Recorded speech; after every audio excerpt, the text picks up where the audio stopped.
Hey guys, tonight we are going to set ourselves adrift on the vast, empty canvas of the Pacific Ocean. We're going to imagine a journey so audacious, so utterly dependent on skill, luck, and sheer nerve, that it almost feels like a myth. You are about to become one of the first people to ever set foot on one of the most remote inhabited places on Earth. And let's be honest, given the navigational tools at your disposal, which are basically zero by modern standards, there's a very real chance you might just sail right past it and become a permanent resident of the Big Blue. So before you get comfortable, take a moment to like the video and subscribe. But only if you genuinely enjoy what I do here. I'd also love to see where you're tuning in from tonight. So drop your city and the time in the comments below. It's always incredible to see this little community of ours scattered across the globe. Now dim the lights. Maybe turn on a fan for that soft background tone.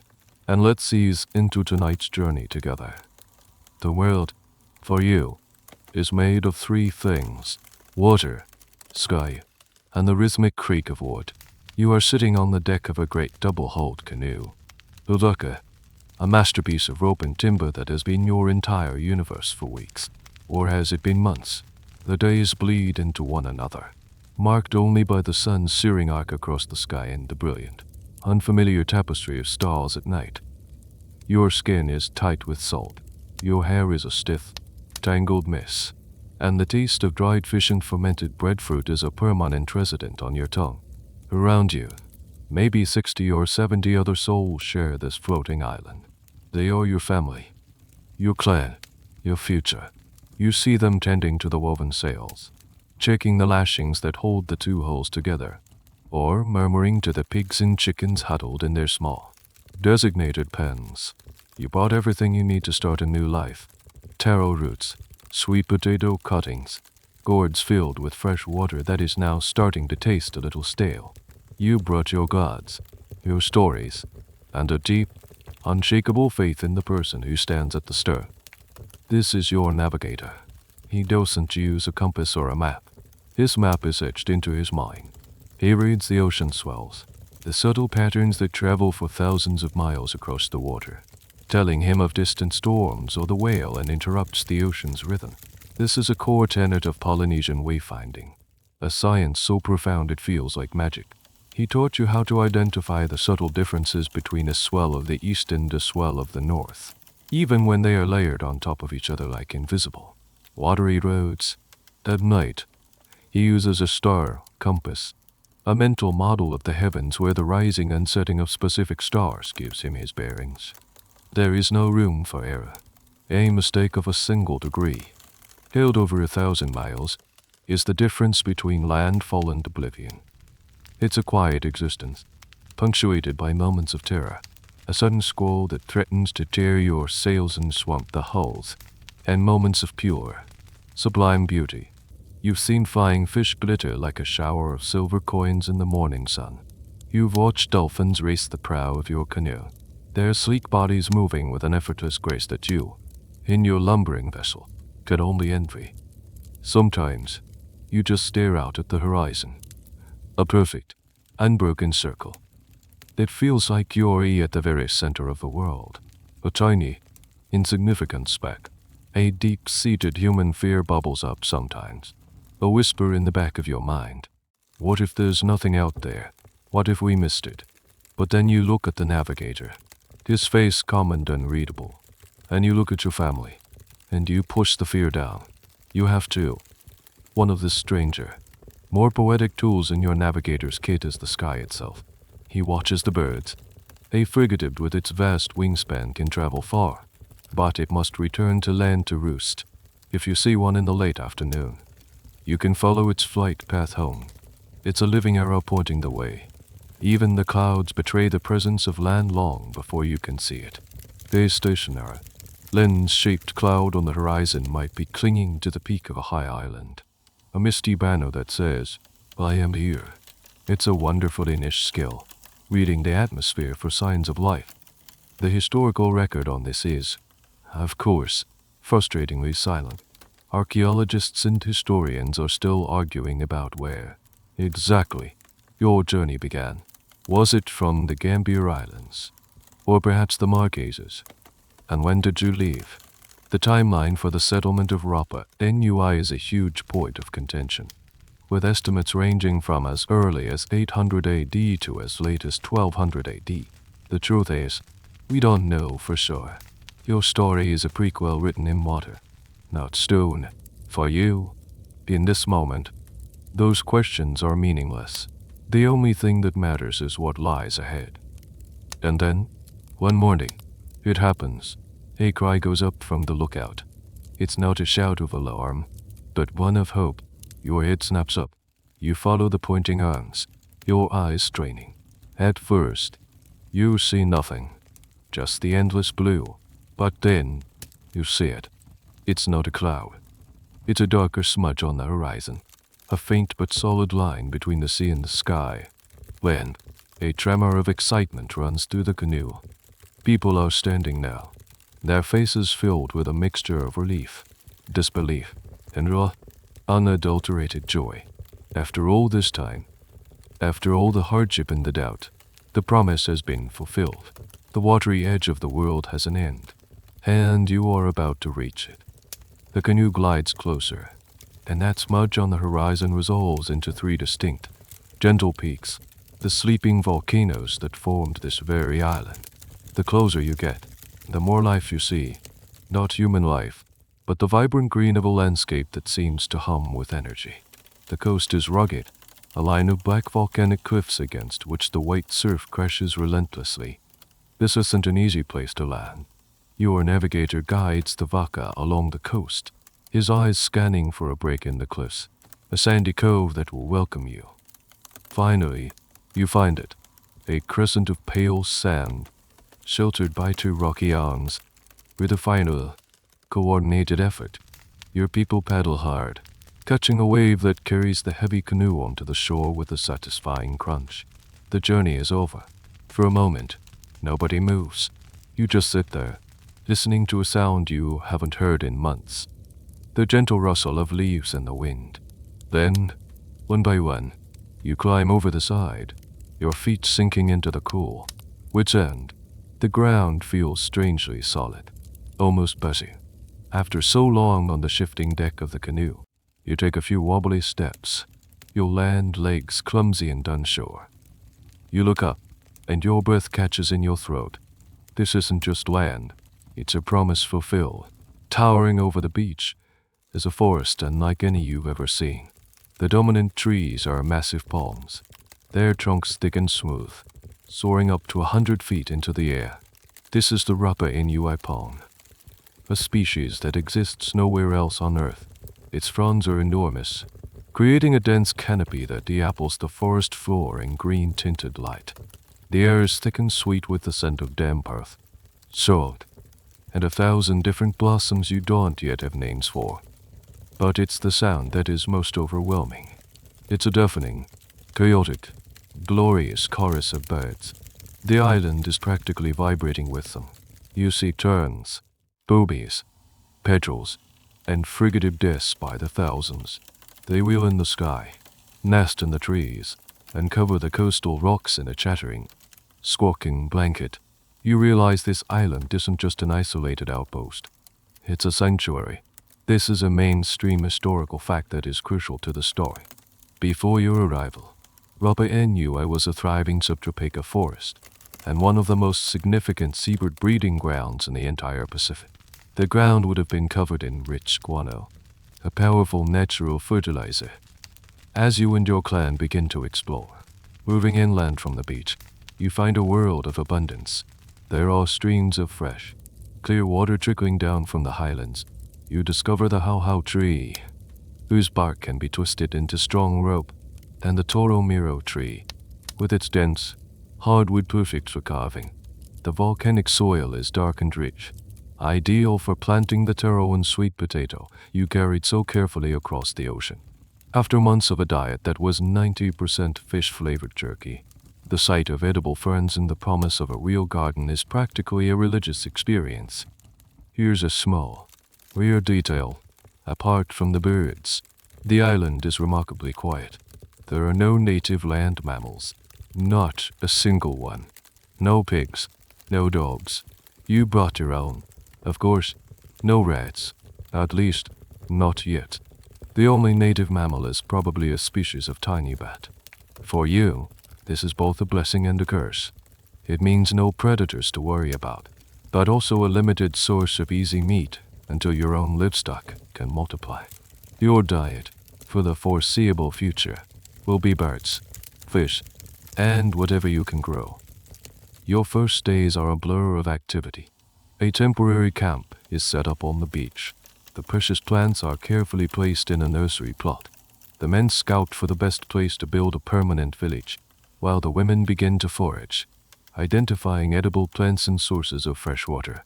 You find one of the volcanic craters. Ranukil holds a vast freshwater lake, its surface covered in reeds. This is it. This is the heart of your new home.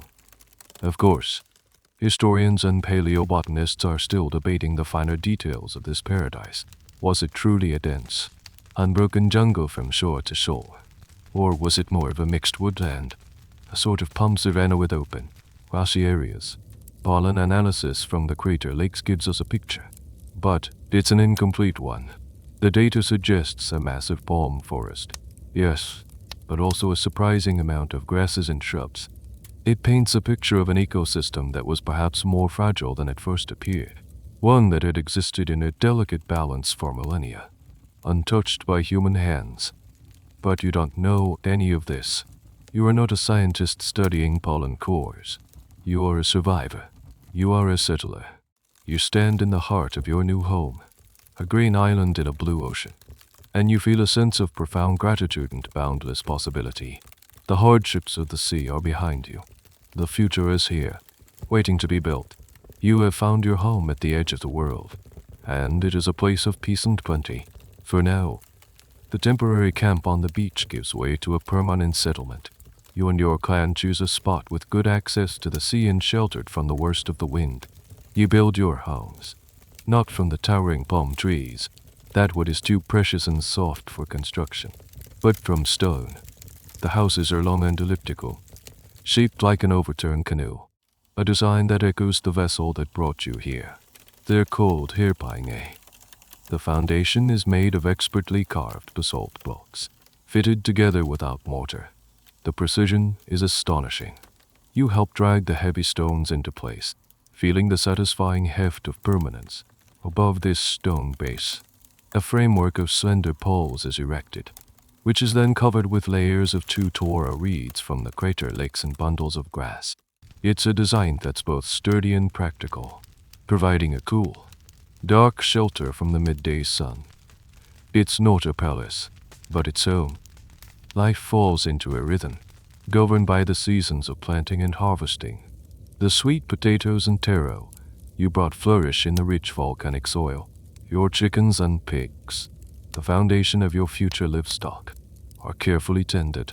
The men go out in smaller, coastal canoes to fish for tuna and other deep water species, while women and children gather shellfish and seaweed along the shore. Life is good. It's stable. Your small community is growing. Babies are born. The first generation of true Rapa Nui, people who will know no other home but this island. As the community solidifies, so do its spiritual practices. Your beliefs are centered on the concept of mana, a spiritual power that resides in people, objects, and places. Chiefs, in particular, are believed to possess a great deal of mana. When a powerful chief or a respected elder dies, their mana doesn't just disappear. It needs to be preserved for the benefit of the community. It can influence the fertility of the land, the abundance of fish, and the general well-being of the clan. And so, you begin to build the Aechu. These are not just graves. They are ceremonial platforms, sacred stages that connect the world of the living to the world of the spirits. You build them along the coastline, facing inland towards the villages. They are massive structures, built from unshaped stones and rubble, and then faced with precisely fitted blocks of volcanic rock. The most important ones, like Aechu Tongariti or Aechu Akevi, will eventually become monumental feats of engineering. You and your kinsman work together, quarrying the stone, dragging it for miles, and painstakingly fitting it into place. It's back-breaking labor, but it's done with a sense of purpose. This is for your ancestors. This is for your future. The AHU becomes the focal point of your village. It's where ceremonies are held, where disputes are settled, and where the community gathers. And then, one day, a new idea takes root. It's not enough to just build a platform. The ancestor needs a body, a representation, a way to watch over the clan. Someone carves a small figure out of a piece of soft volcanic stone, maybe just a foot or two high. It's crude, little more than a suggestion of a head and torso. But the idea is powerful. It catches on. Other clans start doing it. The first statues are small, made of various local stones. Some are even carved from wood. But then someone has a grander vision. They look towards the slopes of the volcano Ranora'aku, at the vast deposits of a special kind of stone, volcanic tuff. It's a compressed volcanic ash, relatively soft and easy to carve when it's first exposed. But it hardens over time when it's exposed to the air. It's the perfect material. And so, the first stone is laid, not for a platform, but for a god. A small team of carvers travels to the quarry. They find a suitable rock face, and with simple stone tools, togi, they begin to chip away. It's slow, tedious work. Chip, chip, chip. The sound echoes across the silent slopes of the volcano. They aren't just carving stone, they are releasing a spirit. This is the point where things begin to shift. Historians generally agree that the Moa tradition evolved over time, starting small and growing in scale. It was a sudden, island-wide decision to start carving giants. It was a gradual escalation. The first Moa, it placed on an AHU, would have been a huge event. It would have brought immense prestige, immense honor, to the clan that erected it. And, naturally, the neighboring clan would have looked on and thought, we can do better. Here's a curious little detail that archaeologists have noted. The very earliest figures on the island don't look much like the classic Moai we know. Some early carvings found on the island are more naturalistic, even depicting ribs or female forms. But at some point, the design was standardized into the iconic form.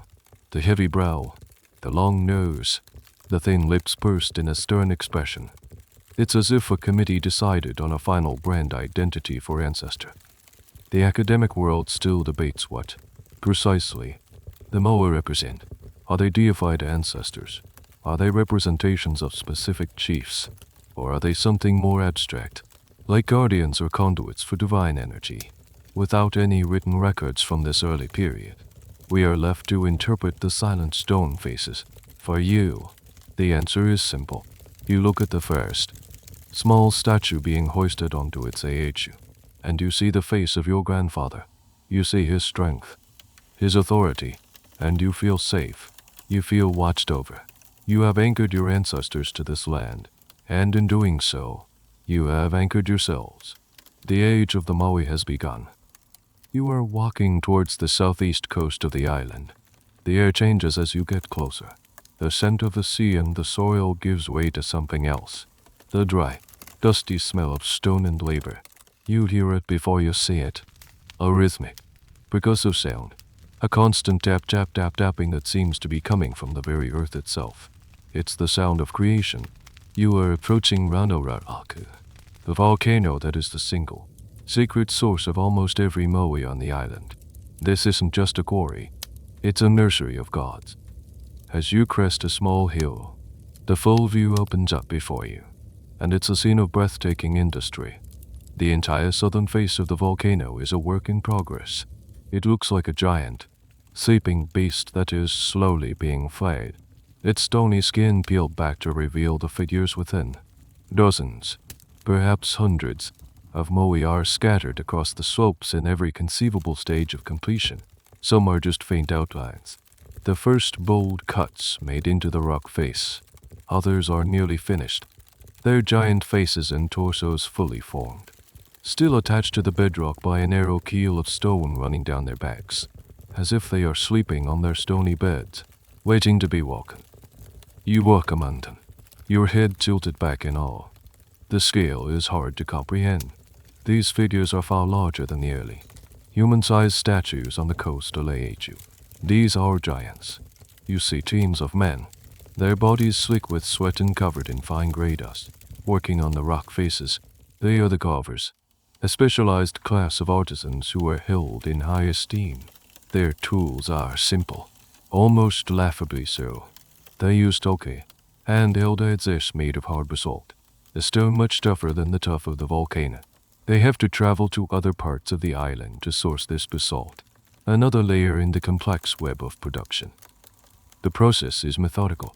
A team of carvers first clears away the rough, weathered outer layer of the tuff. Then, the master carver outlines the statue on the rock face. The real work then begins, as the team chips away at the surrounding stone, slowly freeing the figure. They work in a rhythm, their toki striking the rock in a steady beat. It's a group effort, a symphony of stone on stone. You can see the ground is littered with millions of discarded toki, worn down and broken from the relentless work. Archaeologists have found them in vast quantities, a testament to the sheer effort involved. As you get closer to one of the carving teams, you see the details. They carve the statues lying on their backs, face up to the sky. They meticulously shape the heavy brow, the long, straight nose, and the defying chin. They carve the elongated ears and the slender arms that are held stiffly at the sides, with the hands resting over the abdomen. The front and sides are carved with incredible detail right here in the quarry. The back, however, is left mostly unadorned until the statue is detached from the rock. Why this specific place? Wairano-Raraku. Geologically, it's because the volcanic tuff here is the perfect consistency, soft enough to carve with stone tools, yet durable enough to last for centuries. But for you and your people, the reason is spiritual. This volcano is a sacred place, a tapu zone. It has immense mola. The stone itself is alive, filled with the power of the gods and the earth. The carvers are not just manufacturing objects. They are midwives, helping to birth the divine from the body of the volcano. Here's a peculiar detail that often gets overlooked. The Moai in the quarry are, for the most part, clean. They don't have their eyes carved in yet. The eye sockets are just shallow depressions. The eyes, which were made from white coral and red scoria, were only inserted once the statue was successfully installed on its HU platform. In a sense, the Moai were blind until they reached their final destination.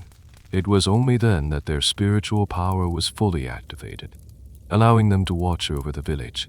The act of opening the eyes was a crucial part of the consecration ceremony. You walk further into the quarry, up the slope, and you see something that makes you stop in your tracks. It's a giant among giants, a figure far larger than any other. It's called El Gigante. It lies unfinished, still attached to the bedrock. If it had been completed and raised, it would have stood nearly 70 feet tall and weighed an estimated 270 tons. It's an emblem of immense ambition, or perhaps hubris. Historians and archaeologists are still debating the story behind this particular statue. Was it a special commission for a supremely powerful chief? Or was it an act of desperation? The final, monumental effort to curry favor with the gods as society began to feel the strain of its own excesses. We'll likely never know the true reason for its abandonment. Standing in the shadow of this unfinished giant, you feel a mix of awe and of faint, creeping unease. The scale of this operation is immense. The number of people involved, the carvers, the tool makers, the rope makers, the providers of food and water for the workers. It's a massive undertaking. It requires a highly organized society, one that can direct huge amounts of labor and resources towards a single, non-utilitarian goal. This quarry is the engine room of your culture, but it's an engine that consumes. It consumes stone. It consumes tools. And most importantly, it consumes time and energy that could be spent on other things. For now, the rhythmic tapping continues, a sound of confidence and power, but it's a sound that depends entirely on the continued abundance of the island itself. You've decided you want to be part of it. The allure of the quarry, the prestige of the carvers, it's too strong to resist. You apprentice yourself to a master carver, a man whose hands are calloused and strong, whose eyes are accustomed to seeing faces in the unworked stone. He doesn't start you with a toki and a rock face. Your training begins with observation. You spend weeks, months, just watching. You learn the language of the stone.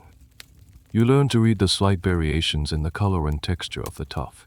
Some layers are softer, easier to work. Others have hard, basaltic inclusions that can shatter a toki and ruin a smooth surface. Your master teaches you how to tap the rock and listen to the sound it makes. A dull thud indicating solid material. A hollow ring suggesting a flow within. This is a skill passed down through generations. An intimate knowledge of the island's very bones. Finally, the day comes when you are handed your own toki. It feels heavy and balanced in your hand. Your first task isn't to carve a giant nose or a solemn lip. It's grunt work. You are part of a team clearing away the rough outer rock from a new section of the quarry face. It's exhausting, repetitive labor. Your arms ache, your back screams, and your hands are soon raw with blisters. The swine, grey dust gets everywhere. In your hair, your lungs, your food. You return to your village at night, caked in it, looking like a ghost. But slowly, you learn. You learn the right angle to strike the rock, the right amount of force to use. Too little, and you're just polishing the stone. Too much, and you can create a fracture that ruins a week's work. You learn to work with the other men. You're chipping falling into a steady rhythm with theirs. It's almost like a dance, a percussive conversation with the volcano. Your master carver begins to give you more responsibility. You are allowed to help shape the less critical parts of a moai. The rough blocking of the torso, the curve of the shoulder. The face is still off limits. That is reserved for the masters. You watch them, mesmerized by their skill, with deceptively simple tools. They create expressions of serene power. The iconic moai face is highly stylized, not a realistic portrait. It's a specific formula. The heavy, rectangular brow line that juts out over the eye sockets. The long, straight nose with its elegantly carved nostrils. The thin, pursed lips, and the strong, square chin. There's a fascinating debate among art historians about this style. Why this look? Some suggest the elongated ears represent a mark of high status or wisdom. Others propose the prominent chin and brow are meant to convey authority and resolve. The whole design is powerfully geometric, emphasizing strength and permanence. It's a face designed to be seen from a distance, to project power across the landscape. One of the oddest and most specific details you have to learn is how to carve the hands. The moai have long, slender fingers that are depicted resting over the stomach area, sometimes with the thumbs meeting. The nails are often clearly delineated. It's a very specific, almost delicate pose for such a massive, imposing figure. What does it mean? Academics are, you guessed it, still arguing about this. Is it a gesture of peace, a symbol of protection over the clan's lineage and fertility? Or is it simply an artistic convention that became locked in place?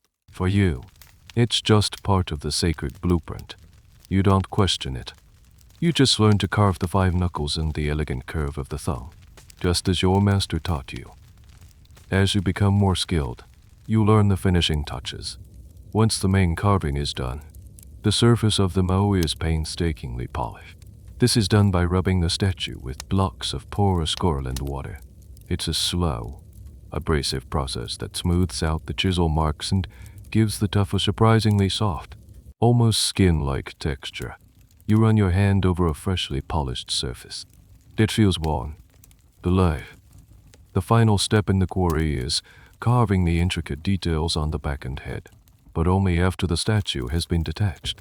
This includes the maro, a symbol carved on the back that resembles a loincloth, and sometimes more complex designs that some scholars believe are tattoos, representing the individual's lineage. Months turn into years. You are no longer an apprentice. You are a carver. You have your own team. You can now look at a blank face of Rono Raraku and see the god sleeping within. You have the skill to awaken him. You take pride in your work, in the clean lines of a brow, the perfect curve of a nostril. You are creating something eternal, something that will watch over your descendants for generations to come. You are turning the volcanic heart of your island into a family of silent, watchful gods.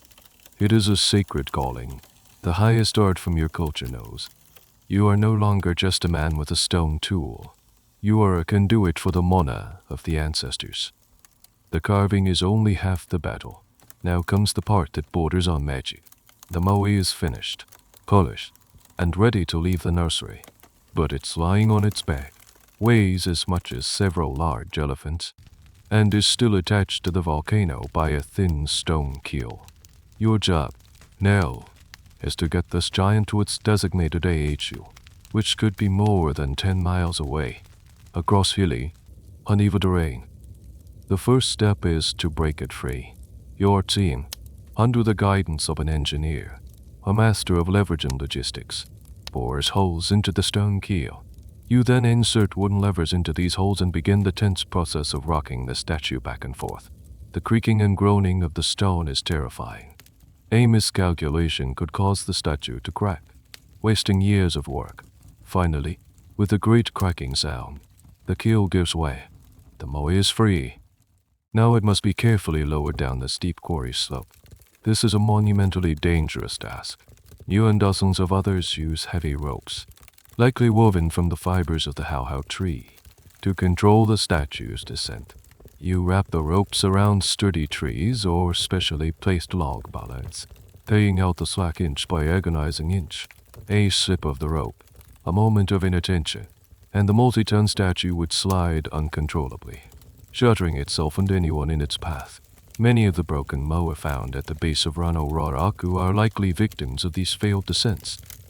Once it's at the bottom of the quarry, it's carefully maneuvered into a specially dug trench, which allows the crew to stand it upright for the first time. Seeing the moa vertical, looming over you, is a moment of profound awe. It seems impossible that you created this thing. And now, the journey. Down. Exactly.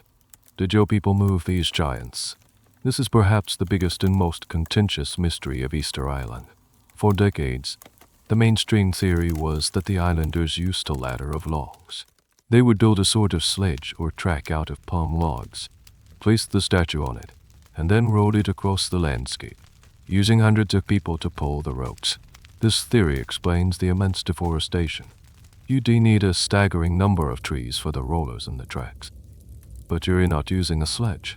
You're part of a team attempting a different method, one that has been proposed by modern archaeologists and supported by oral traditions. The moai, the stories say, worked. You're standing in front of the upright statue. Thick ropes are tied around its head and base. 2 teams of men hold the ropes on either side, while another team holds a rope at the back for stability. The base of the moai is not flat. It's intentionally carved with a curved, forward-leaning angle. This is key. The lead engineer gives a shout.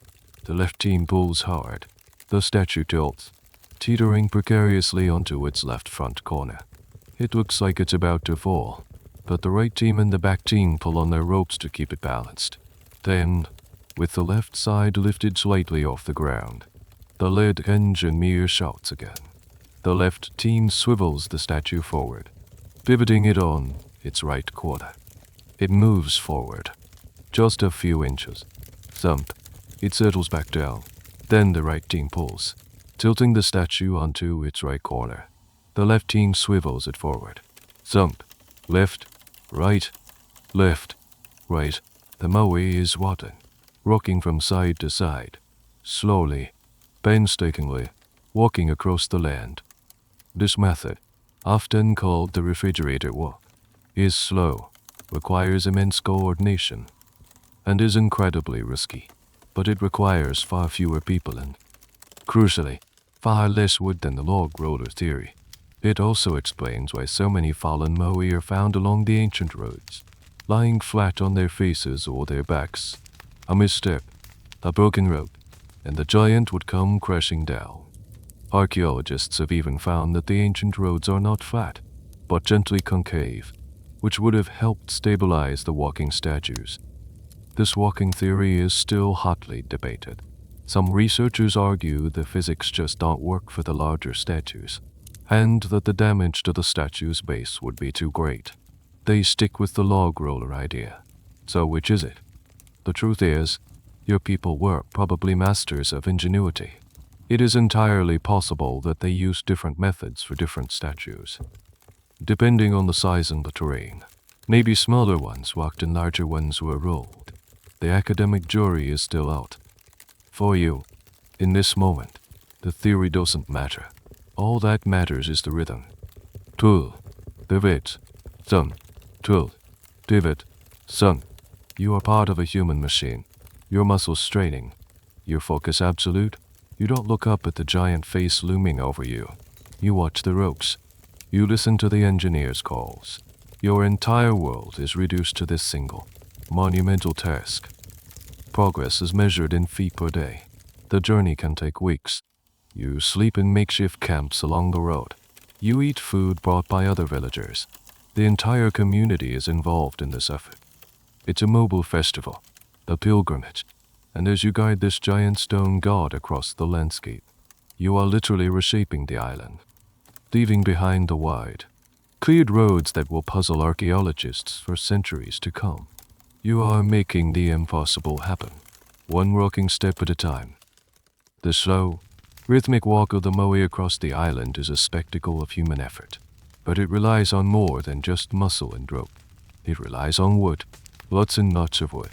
You look at the forest that once seemed so boundless, and for the first time, you start to see it not just as a home for birds or a source of shade, but as a raw material, a resource. Each major Moai transport requires a vast amount of equipment. The routes, hundreds of feet of them, need to be strong and thick. They are woven from the fibers of the hau tree, a process that takes time and strips the trees bare. But the real consumer of wood is the transport infrastructure itself, regardless of which method you use. If you're walking the statues, you need immense levers to help pry them upright and to correct their balance. You need wooden posts driven deep into the ground to act as anchor points for the ropes. These aren't twigs. They are substantial timbers, and they often break under the strain. If your clan subscribes to the log roller theory, the demand is even greater. You need a constant supply of smooth, straight, strong logs to create the track and the rollers. The prime candidate for this is the magnificent Rapa Nui palm. Its trunk is tall, straight, and incredibly strong. It's the perfect natural tool for the job. So a new kind of work party becomes common. You join a group of men heading into the palm forest, not with carving tools, but with sharpened basalt axes. Finding the right tree is an art. It needs to be mature, straight, and located in a place where it can be felled without damaging other valuable trees. The process of cutting down one of these giants with stone tools is an epic undertaking. It can take days of relentless chopping, working in shifts. The air is filled with the sound of stone biting into wood. A dull, thudding percussion that's very different from the sharp tap of the quarry. When the tree finally begins to creak and groan, you all shout a warning and scramble for safety. It falls with a sound like thunder, a ground-shaking crash that sends birds scattering from the canopy for miles around. It's a moment of triumph, but also, if you were to pause and listen, a moment of profound change for the island's ecosystem. But you don't have time for ecological reflection. You have a god to move. The felled palm is stripped of its fronds and cut into manageable lengths. These logs are then dragged, likely by teams of men using more ropes, to the transport route. It's a parallel industry to the Moai carving itself. An entire branch of your society is now dedicated to forestry and timber logistics. This is the classic historical narrative, laid out most famously by scientist and author Jared Diamond. The story posits that the obsession with Moai building created a runaway demand for timber. Each clan, competing with the others for prestige, needed to build bigger statues and transport them over greater distances. This required more wood, more rope, more everything. The forest was being consumed to serve the ambition of the gods, or rather, the ambition of the chiefs who commissioned them. Here's a small, poignant detail that emerges from the archaeological record. Analysis of ancient Polynesian charcoal reveals a dramatic shift in the island's flora. Over the centuries of Moai building, the pollen from the giant palms becomes scarcer and scarcer in the soil layers, while charcoal from wood fires becomes more and more common. It's a silent, scientific testimony to a forest being cleared. But was it just for moving statues? Historians and archaeologists are now, of course, questioning this single cause explanation. The trees were also being cleared for other reasons. As your population grows, you need more land for agriculture. You clear sections of forest to plant more sweet potatoes and taro. You need wood for fuel to cook your food. And you need wood to build larger and more numerous fishing canoes to feed the growing number of mouths. So, the Moai transport was the only culprit, but it was a major, and perhaps the most conspicuous, consumer of the island's finest timber. It was the space race of its day, a massive, resource-intensive project driven by ideology and competition.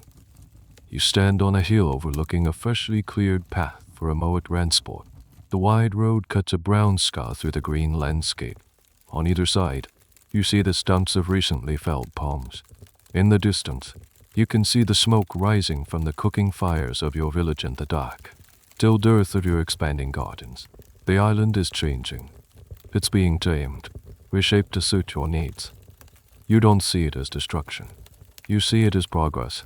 You are harnessing the power of the land to honor your ancestors and provide for your children. The gods demand tribute, and the forest provides the means.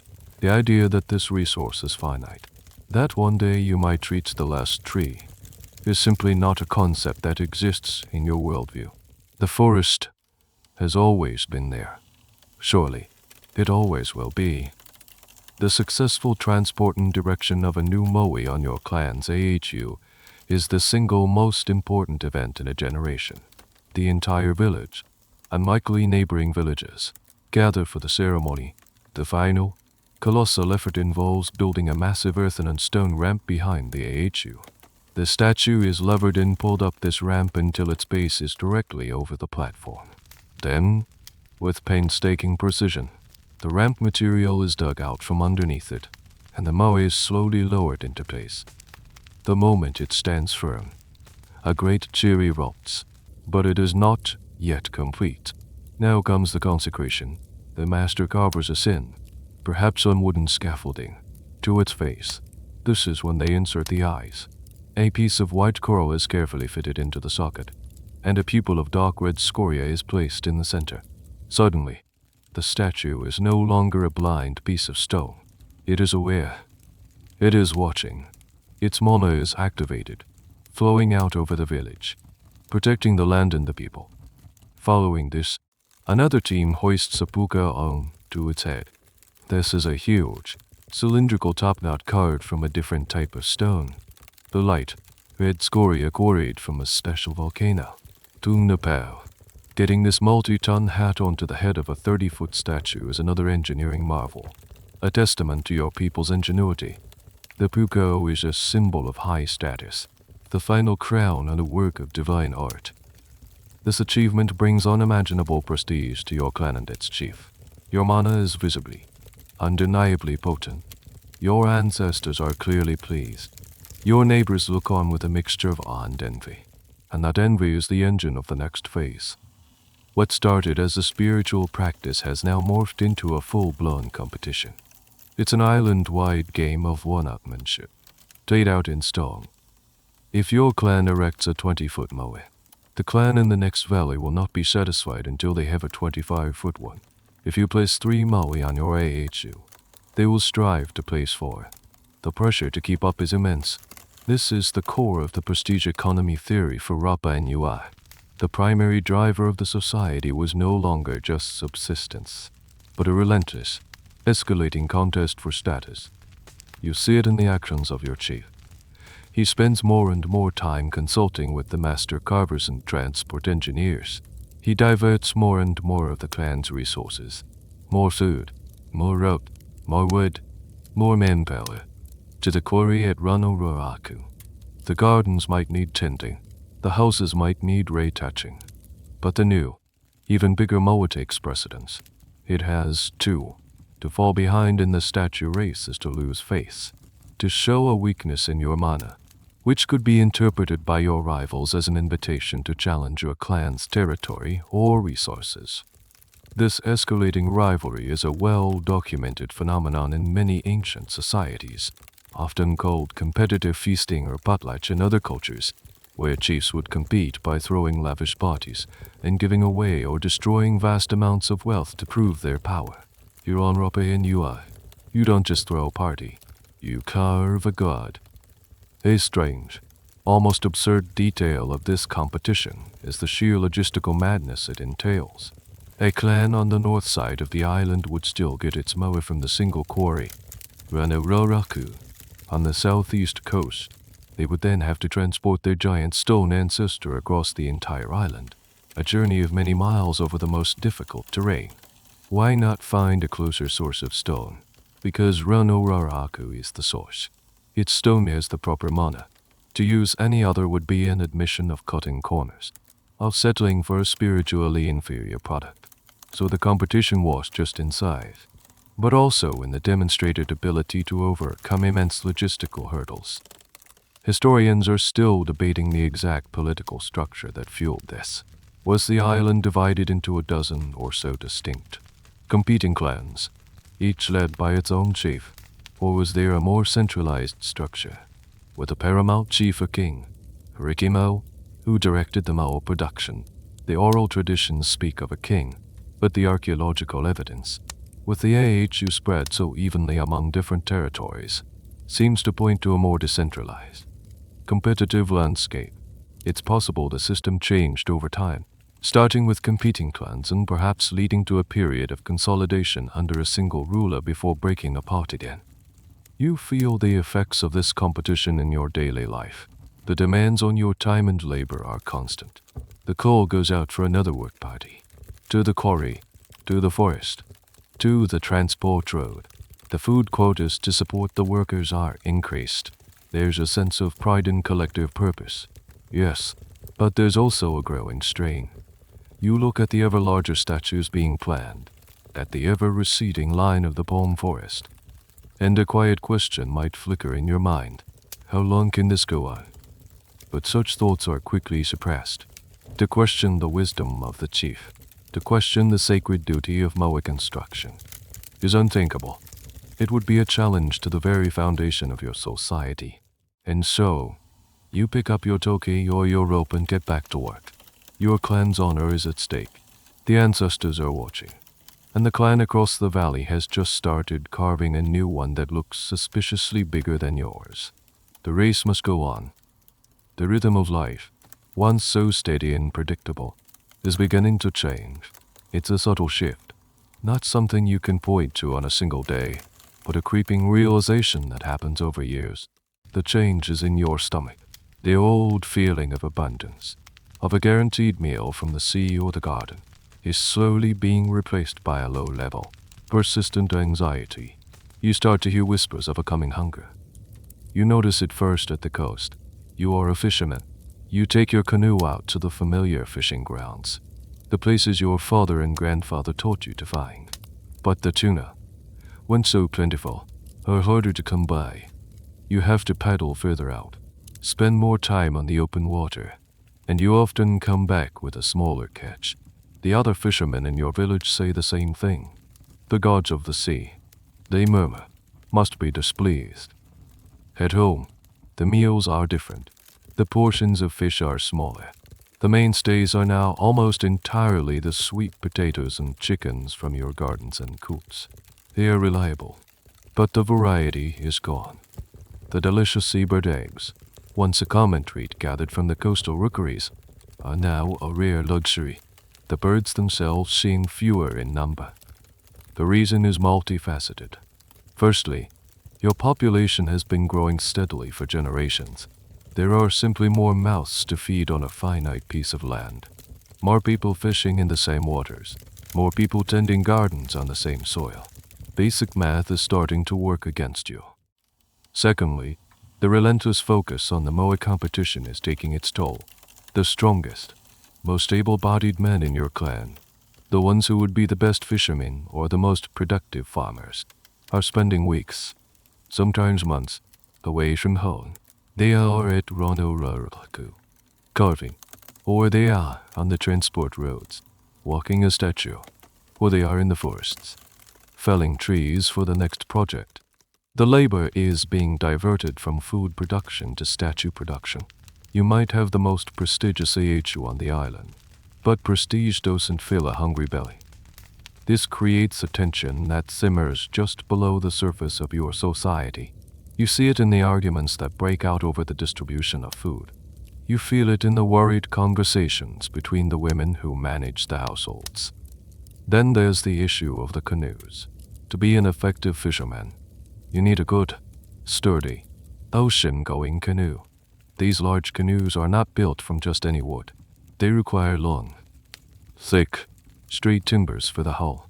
The best wood for this, the only wood really suitable for it, comes from the great Rapa Nui palm. But those same palms are being used for mowed transport rollers and levers. Hey, Chief.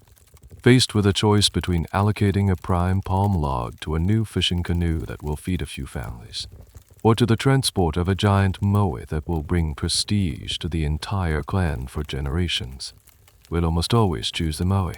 The short-term need for food is overshadowed by the long-term demand for status. So, you make do with older, patched-up canoes. They leak. They can't handle the rougher seas further from shore where the big fish swim. Some fishermen are even lost at sea when their aging vessels fail them. The consequences are direct and deadly. A very specific, and rather grim, piece of evidence for this shift in diet comes from analyzing ancient garbage pits, or middens. Archaeologists excavating these sites have found that in the lower, older layers, the pits are full of the bones of large, deep-sea fish like tuna and dolphin, as well as the bones of countless seabirds. But in the upper, more recent layers, these bones disappear almost completely. They are replaced by the bones of smaller, inshore fish and, most tellingly, a huge increase in chicken bones.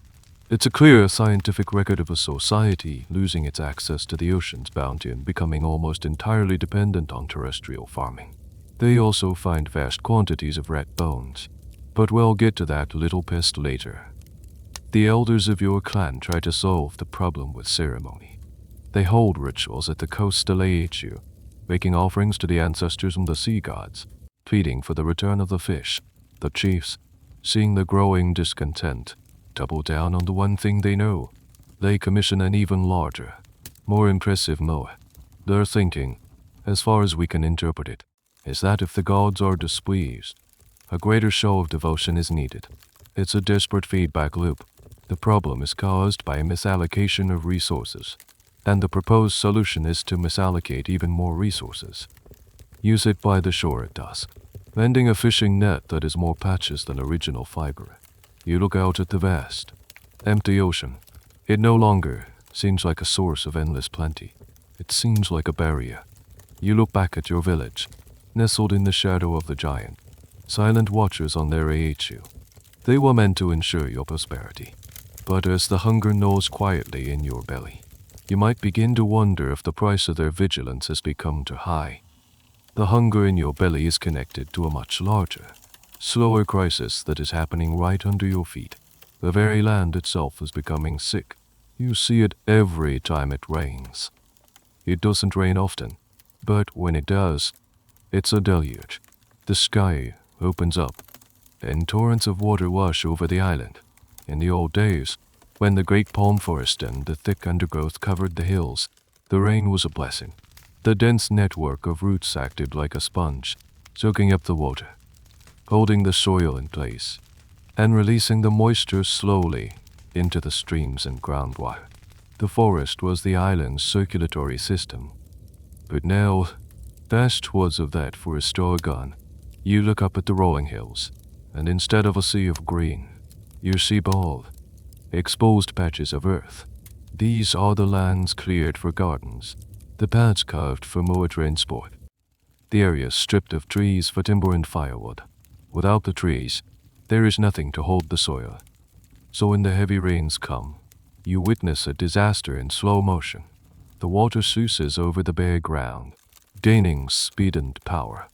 It carves little gullies into your sweet potato gardens, and those gullies merge into bigger channels.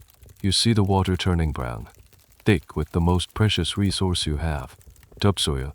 This is the thin, dark, nutrient-rich layer of earth that your crops depend on. It took thousands of years of volcanic decay and bird droppings to form, and you are watching it wash away in a single afternoon. You see muddy rivers of your island's fertility flowing down the hillsides, choking the small streams, then bleeding out into the ocean. The sea around the coast, once crystal clear, is now stained brown for hundreds of feet out from the shore after a storm. You are literally watching your island bleed to death. This process is called soil erosion, and it's a farmer's worst nightmare. The consequences are direct. Your crop yields begin to decline. The sweet potatoes are smaller, the taro less vigorous.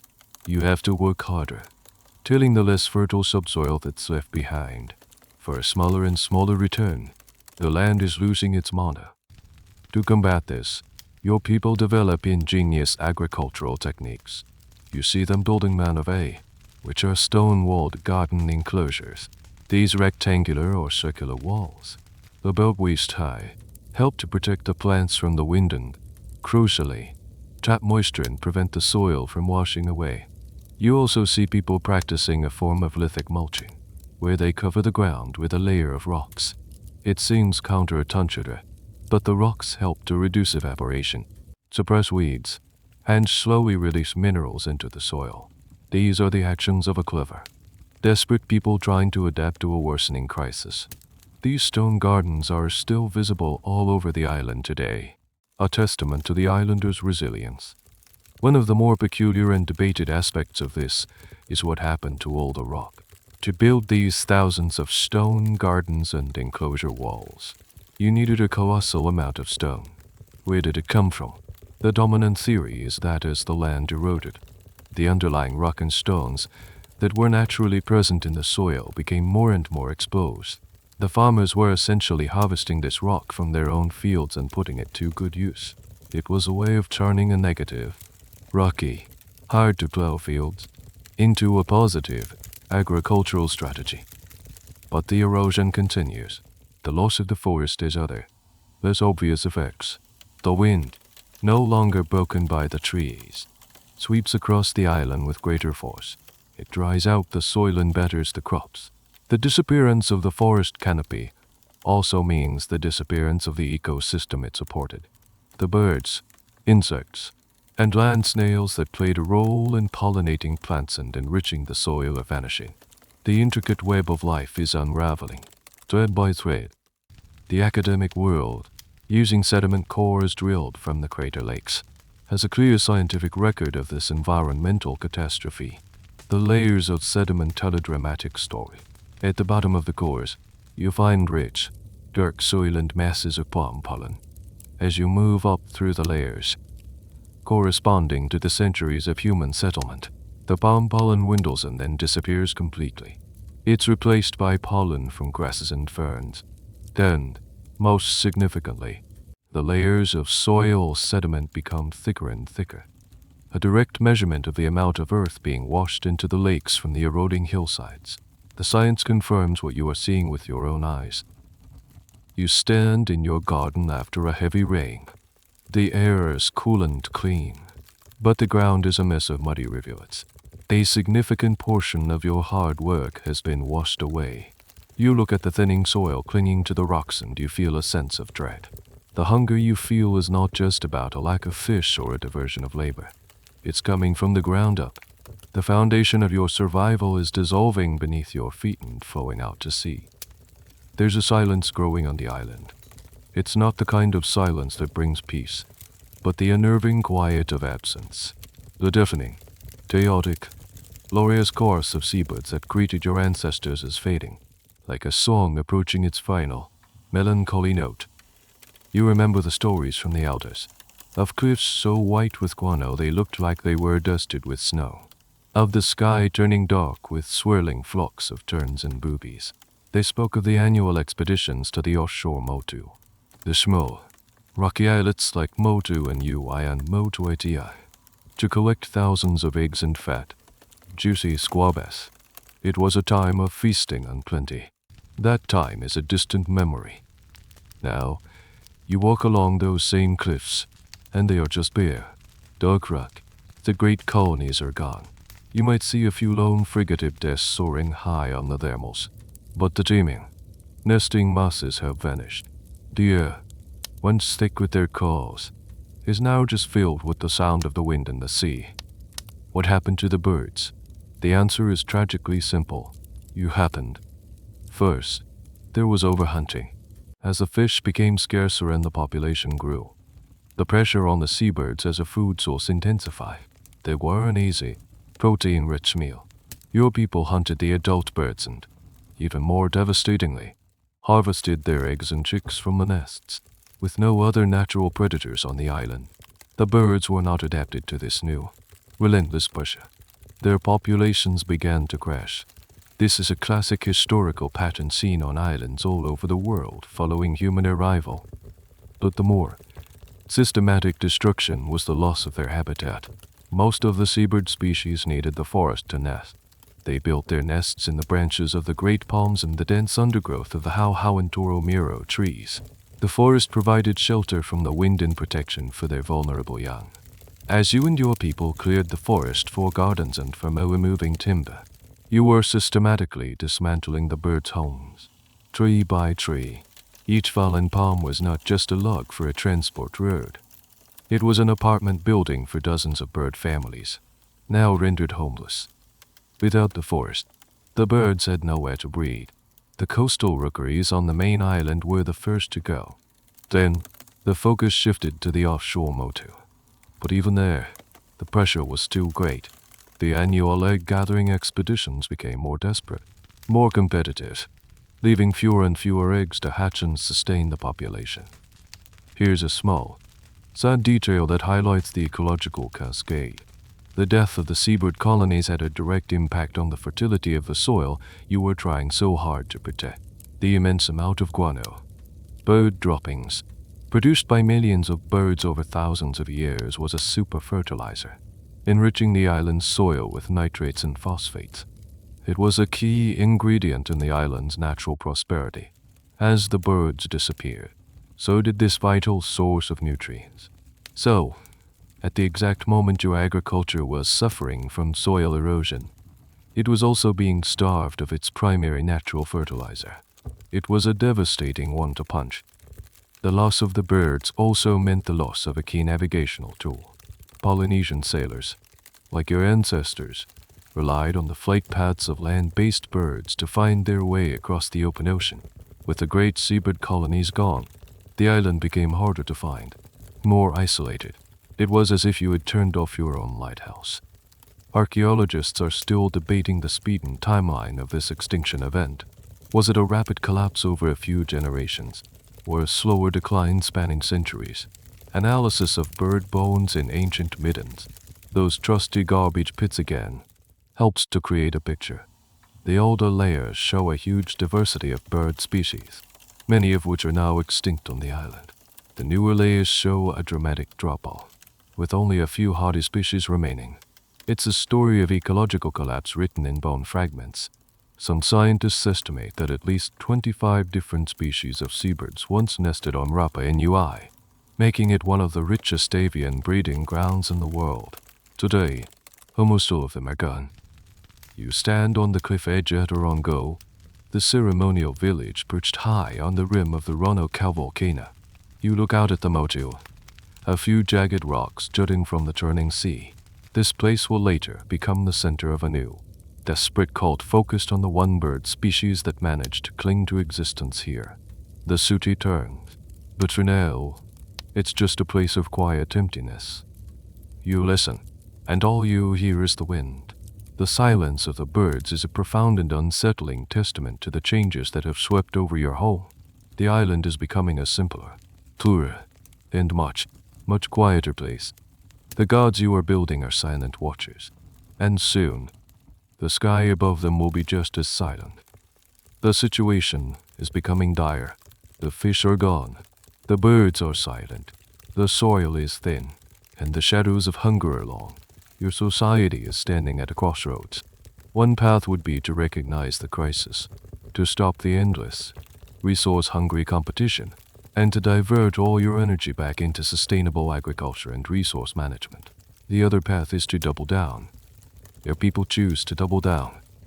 In the face of dwindling resources and growing social unrest, the chiefs and priests make a fateful decision.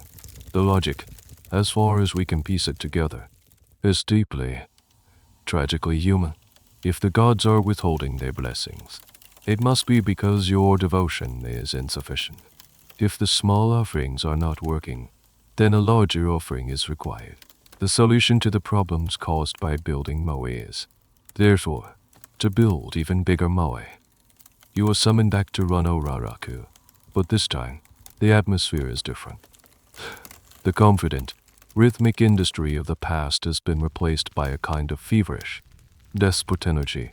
The scale of the new statues being commissioned is almost absurd.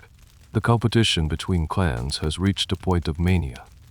You are put to work on a figure that makes the previous generation of Moa look like children's toys. It is a true behemoth, a monument born of fear and hope. The work is harder than ever. The teams are smaller now. There are fewer men to spare from the failing farms. The food rations brought to the quarry are meager. Your body is weaker. Your swings with the toki less powerful. But the pressure from the chief is immense. The work must go on. It must be completed. This statue, this great stone prayer, is your last, best hope. This period, late in the Moa building era, is when the largest and most ambitious statues were attempted. It's when the unfinished giant, El Gigante, was likely being carved. Imagine the scene. Your people are starving. The ecosystem is collapsing. And the leader's response is to commission a 70-foot, 270-ton monster. It's a spectacle of denial. A society-wide refusal to look at the writing on the wall, choosing instead to stare at the sky and plead for a miracle. This desperate escalation is a key part of the ecocide theory. It argues that the Rapa Nui people were not ignorant of their plight. They were trapped in a political and religious ideology that prevented them from changing course.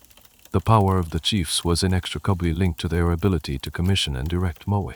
To stop would be an admission of failure. A loss of mana so profound it would mean the end of their authority. So they pushed the system harder and harder, long after it had become unsustainable. A strange and telling archaeological detail from this period is the sheer number of statues left unfinished in the quarry.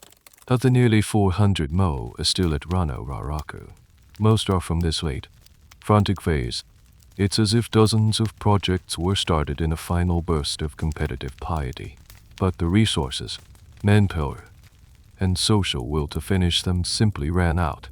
The quarry became a graveyard of ambition, littered with the half-born gods of a collapsing society. There's a debate among scholars about the mindset of the people during this time. Were they truly all in on this desperate plea to the heavens? Or was there a growing cynicism among the common people? Did you, as a carver, still believe that this new giant would save you? Or were you just following orders, working for your meager food ration, all too aware of the futility of the task? The stones themselves are silent on this matter. We can only project our own understanding of human nature onto the scene. You stand in the quarry at the end of a long day of chipping away at a colossal stone near Lobi. Your arms feel like lead. Your stomach is a hollow ache. You look around at the other work crews, their faces grim and dusty in the fading light. The rhythmic tapping that once sounded like the confident heartbeat of your culture now sounds frantic, almost panicked. You look at the impassive stone face you are helping to create. It promises order, stability, and divine favor. But the reality of your world, the empty fishing canoes, the barren hillsides, the quiet skies, tells a different story. You are pouring the last dregs of your island's energy and resources into these stone giants. A fine, magnificent, and ultimately futile gesture. It's a desperate prayer carved in a dying land, a plea to the heavens from a people who have forgotten how to look after the earth beneath their feet. The moment itself is quiet. There is no thunderclap, no dramatic earthquake. It's a day just like any other, which makes it all the more significant. You are part of a forestry crew, sent out to find a timber strong enough to be a lever for one of the last great Moai. Your party has been searching for days, venturing further into the island's interior, into the small, sheltered valleys where a few pockets of the old forest still cling to life. The mood is grim. The search is fruitless. The great groves of the Rapa Nui palm are gone. All that's left are spindly how trees and low-lying shrubs. Not a single one is thick or strong enough for the task. Your leader, a man with tired eyes, refuses to give up. He leads you to a high ridge overlooking a secluded crater. "There," he says, his voice raspy. "My grandfather told me there was a stand of ancient ones there. The last ones." You make your way down into the small crater, and there it is. Not a stand, not a grove, just one. A single, magnificent Rapa Nui palm tree. It's a survivor, a relic of a bygone age. Its trunk is thick and tall, its fronds a splash of vibrant green against the brown, eroded landscape. It's probably the last mature palm tree on the entire island. For a moment, you all just stand there, looking at it. It's beautiful. It feels sacred, a living ancestor, a part of you, the part that still remembers the old stories of the lush, bird-filled forests, wants to turn back, to leave it be, to protect this last remnant of the world you have lost. But the chief's orders are absolute. The moa must be moved. The lever is needed. The future of the clan, its motto, its very survival, or so you are told, depends on it. So, with heavy hearts and stone axes, you begin to chop. The sound of the toki against the thick trunk echoes in the small crater. It sounds lonely, Tulu. Each chip of wood that flies off feels like a betrayal. Hours pass. The sun beats down. Finally, with a great, groaning creak, the last palm tree on Easter Island begins to lean. It hangs there for a long moment, as if trying to defy its fate.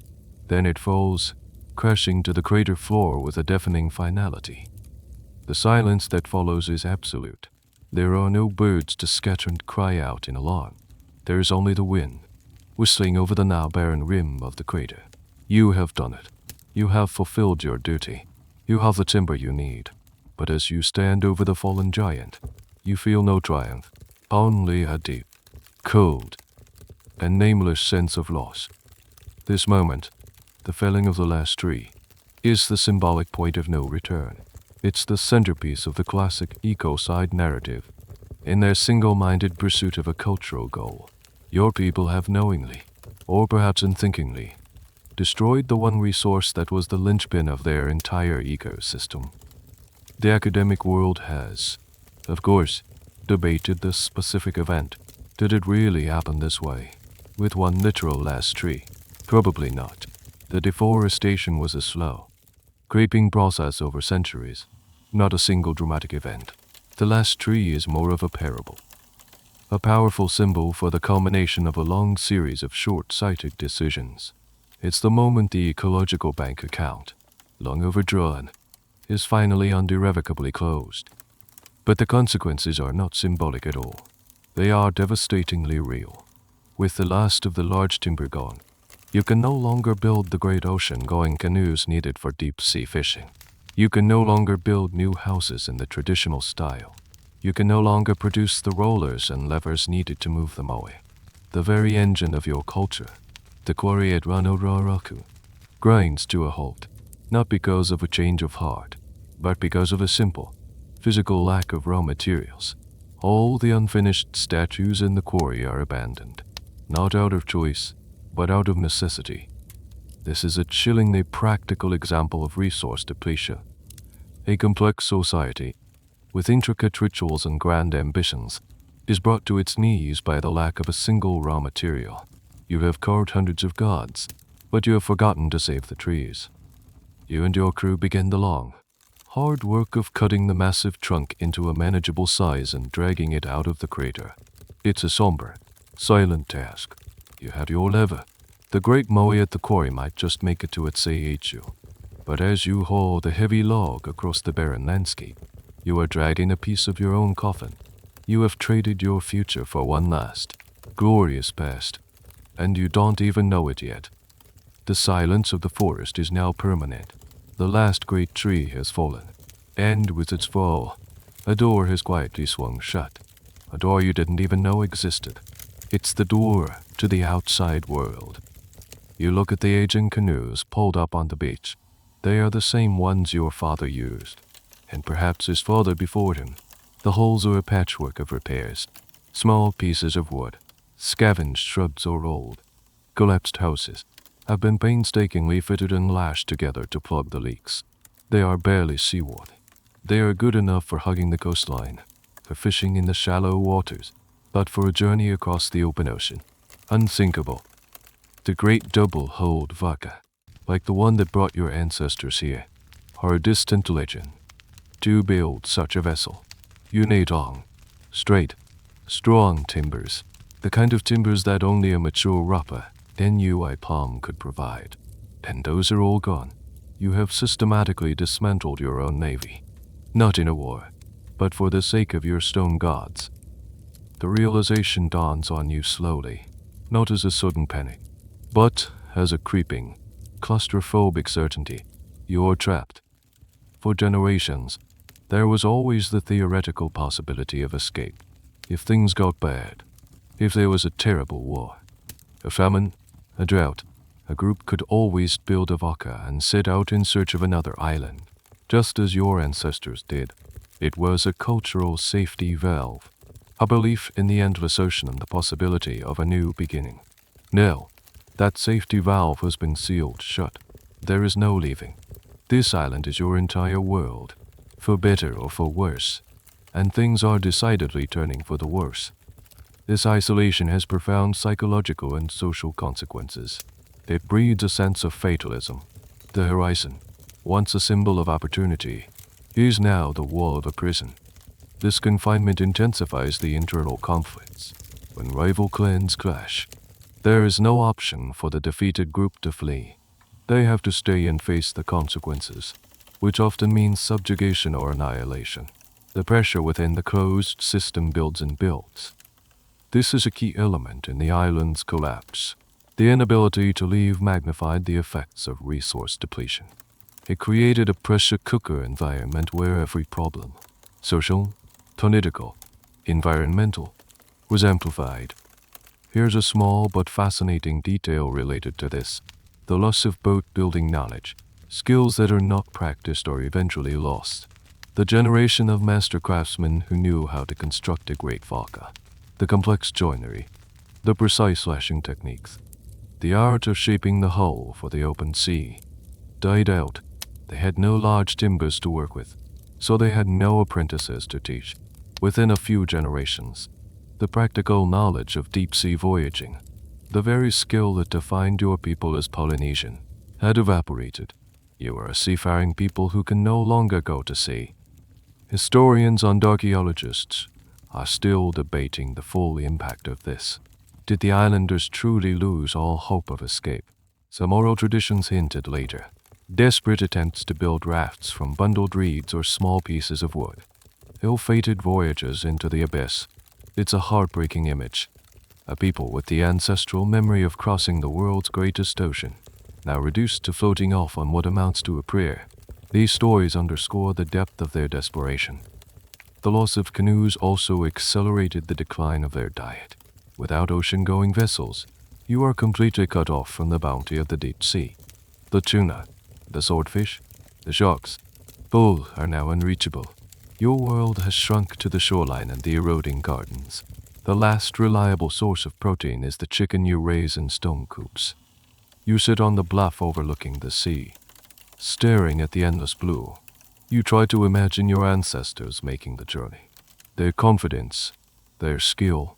It seems like a story about a different people, a different world. You look at your own small, leaky canoe, a sad imitation of that glorious past. It's a symbol of your current state, diminished, patched together, and going nowhere. The trap is not just physical, it's mental. You are confined not only by the ocean, but by the consequences of your own history. You live amongst the silent, giant statues, monuments to an ambition that has cost you your freedom. They were meant to connect you to your ancestors, but they have severed your connection to the rest of the world. The island is beautiful, but it is a cage, and inside this cage, the hungry inhabitants are beginning to turn on each other. The center cannot hold. The society that was built on the shared purpose of carving and directing Moai is now coming apart at the seams. The chiefs and the priests, whose authority was based on their ability to bring prosperity through their connection to the ancestors, have failed. The fish have not returned. The crops are still failing. The Moai have not saved you. The faith that held your world together is shattering. The simmering tensions and hunger erupt into open conflict. The era of cooperation and competition gives way to an era of war. This isn't a war of grand armies and pitched battles. It's a grim, brutal affair of raids and skirmishes between neighboring clans. The prize is no longer prestige.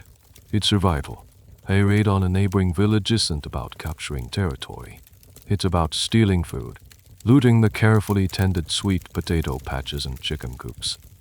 Your society reorganizes itself for this new reality. You no longer sleep in the open. Canoe-shaped air-pouring houses. They are too vulnerable. Instead, you retreat to hidden caves for safety, especially at night. You help your clan fortify the entrances to these caves with stone walls, creating small, defensible refuges. The island is dotted with these hiding places, a stark archaeological testament to a time of fear. The primary weapon of this new age is the Moai, a spear point made of obsidian, a black, volcanic glass. These are not finely crafted works of art. They are crude, sharp, and easy to mass produce. Archaeologists have found thousands of them scattered all over the island, a sign of widespread, endemic warfare. And then, the ultimate act of desecration begins. It's an act of rage and disillusionment, aimed at the very symbols of the old order. The Moai are toppled. You might be part of a raiding party that has successfully attacked a rival clan's village. After the looting and the chaos, your leader, filled with anger and a sense of righteous vengeance, points to the AHU, to the giant, serene faces that watch over his enemies. Pull them down, he commands. It's a shocking order. For centuries, these statues were the most sacred objects in your world. To even touch one improperly was a grave offense. Now, you are being told to destroy them. But the anger is infectious. These are the ancestors of your enemies. Their mana has failed your people. Perhaps it has been working against you all along. With a great, collective effort, you and your fellow warriors throw ropes around the giant's head. You pry at its base with long wooden poles, perhaps the very same levers once used to erect it. With shouts and heaves, you rock the statue back and forth on its platform. It resists, a stubborn titan of the old world. But finally, with a groaning crack of stone, it tilts past the point of no return. It falls, crashing face down onto the hard ground with a shuddering impact that you feel in your bones. Its fall breaks the stone platform of the AHU, shattering the sacred space. A great cheer of victory goes up, but it's a cheer tinged with the thrill of blasphemy. This is the Moai, the statue toppling era, clan by clan. Across the island, the great Moai were systematically thrown down. Most were toppled forward, to bite the dust, symbolically blinding their watch over the land. Their coral eyes were smashed and scattered. It was a violent rejection of the ancestors and the chiefs who claimed to speak for them. It was a revolution. Here's a curious detail. Not all statues were toppled. The Moai in the quarry at Ranoraku and those that fell during transport were left untouched. The war was not against the statues themselves, but against the ones that had been successfully erected on AHU platforms. The ones that represented the activated power and prestige of a specific clan. This was personal. It was an attack on your neighbor's gods. Historians on oral tradition suggest this period of internal strife, which may have lasted for more than a century, was devastating. It's during this time that tales of cannibalism emerge, while once dismissed by some as sensationalism, archaeological evidence, such as human bones found with butcher marks in cooking pits, suggests that ritual cannibalism, perhaps eating a defeated enemy to absorb their mana, may have become a reality in these most desperate of times. The academic community remains divided on the scale and nature of this practice, but the evidence points to a society pushed to its absolute limits. You stand in the ruins of your own village, which has suffered a retaliatory raid. Your AHU is broken. Your own clans mow a life face down in the dirt, their great backs exposed to the sky like beached whales. The symbols that once gave your life meaning, that represented your connection to your history and the divine, are now just broken stones. The old world is dead. The authority of the chiefs is gone. The island is a landscape of chaos and fear. In the vacuum of power left by the fallen gods, something new, and even stranger, is about to emerge. Out of the ashes of the old world, a new obsession is born. The Moai are down. The chiefs have lost their authority, and the ancestral religion has failed. Your society needs a new source of power, a new way to choose a leader, a new god to believe in. You find it in the one creature that has survived the ecological collapse in a remote corner of the island, the Sooty Terns, Manutor. This gives rise to the Birdman cult, one of the most unique and bizarre chapters in Rapa Nui's history. The center of this new religion is the spectacular ceremonial village of Orango, perched on the narrow, windswept ridge of the Ranokau volcano, with a sheer cliff dropping to the sea on one side and the deep crater lake on the other. Each year, in the spring, when the Sooty Terns return from their long migration to nest on the treacherous offshore islet of Nui, a strange and dangerous competition is held. The leaders of the most powerful clans, or champions they select, tether at Orango. They are the Hapumanu. Their goal is to be the first to find the first Sooty Terns egg of the season. You are a young, strong man, chosen by your clan to be a champion. It's a great honor, but also a terrifying one. You spend weeks at Orango, living in the strange, semi-subterranean stone houses. Their entrance is low to the ground to protect from the fierce winds. The village is covered in petroglyphs, intricate carvings in the rock depicting the Birdman, a figure with the body of a man and the head of a frigate, and the female deity Makemate, the creator god of this new cult. The atmosphere is thick with tension and ritual. The clan leaders chant and pray to Makemate, asking for success. You wait, your eyes constantly scanning the sky and the sea for the arrival of the birds. When the first flocks of Sooty Terns are sighted, the competition begins. At a signal, you and the other champions scramble down the face of a 1,000-foot cliff. It's a near vertical descent, with loose rocks and treacherous handholds. A single misstep means death on the jagged rocks below. This is not an exaggeration. It's a core part of the ritual. If you survive the descent, you plunge into the turbulent, shark-infested waters and begin the mile-long swim to Nui. The currents are powerful, the waves immense.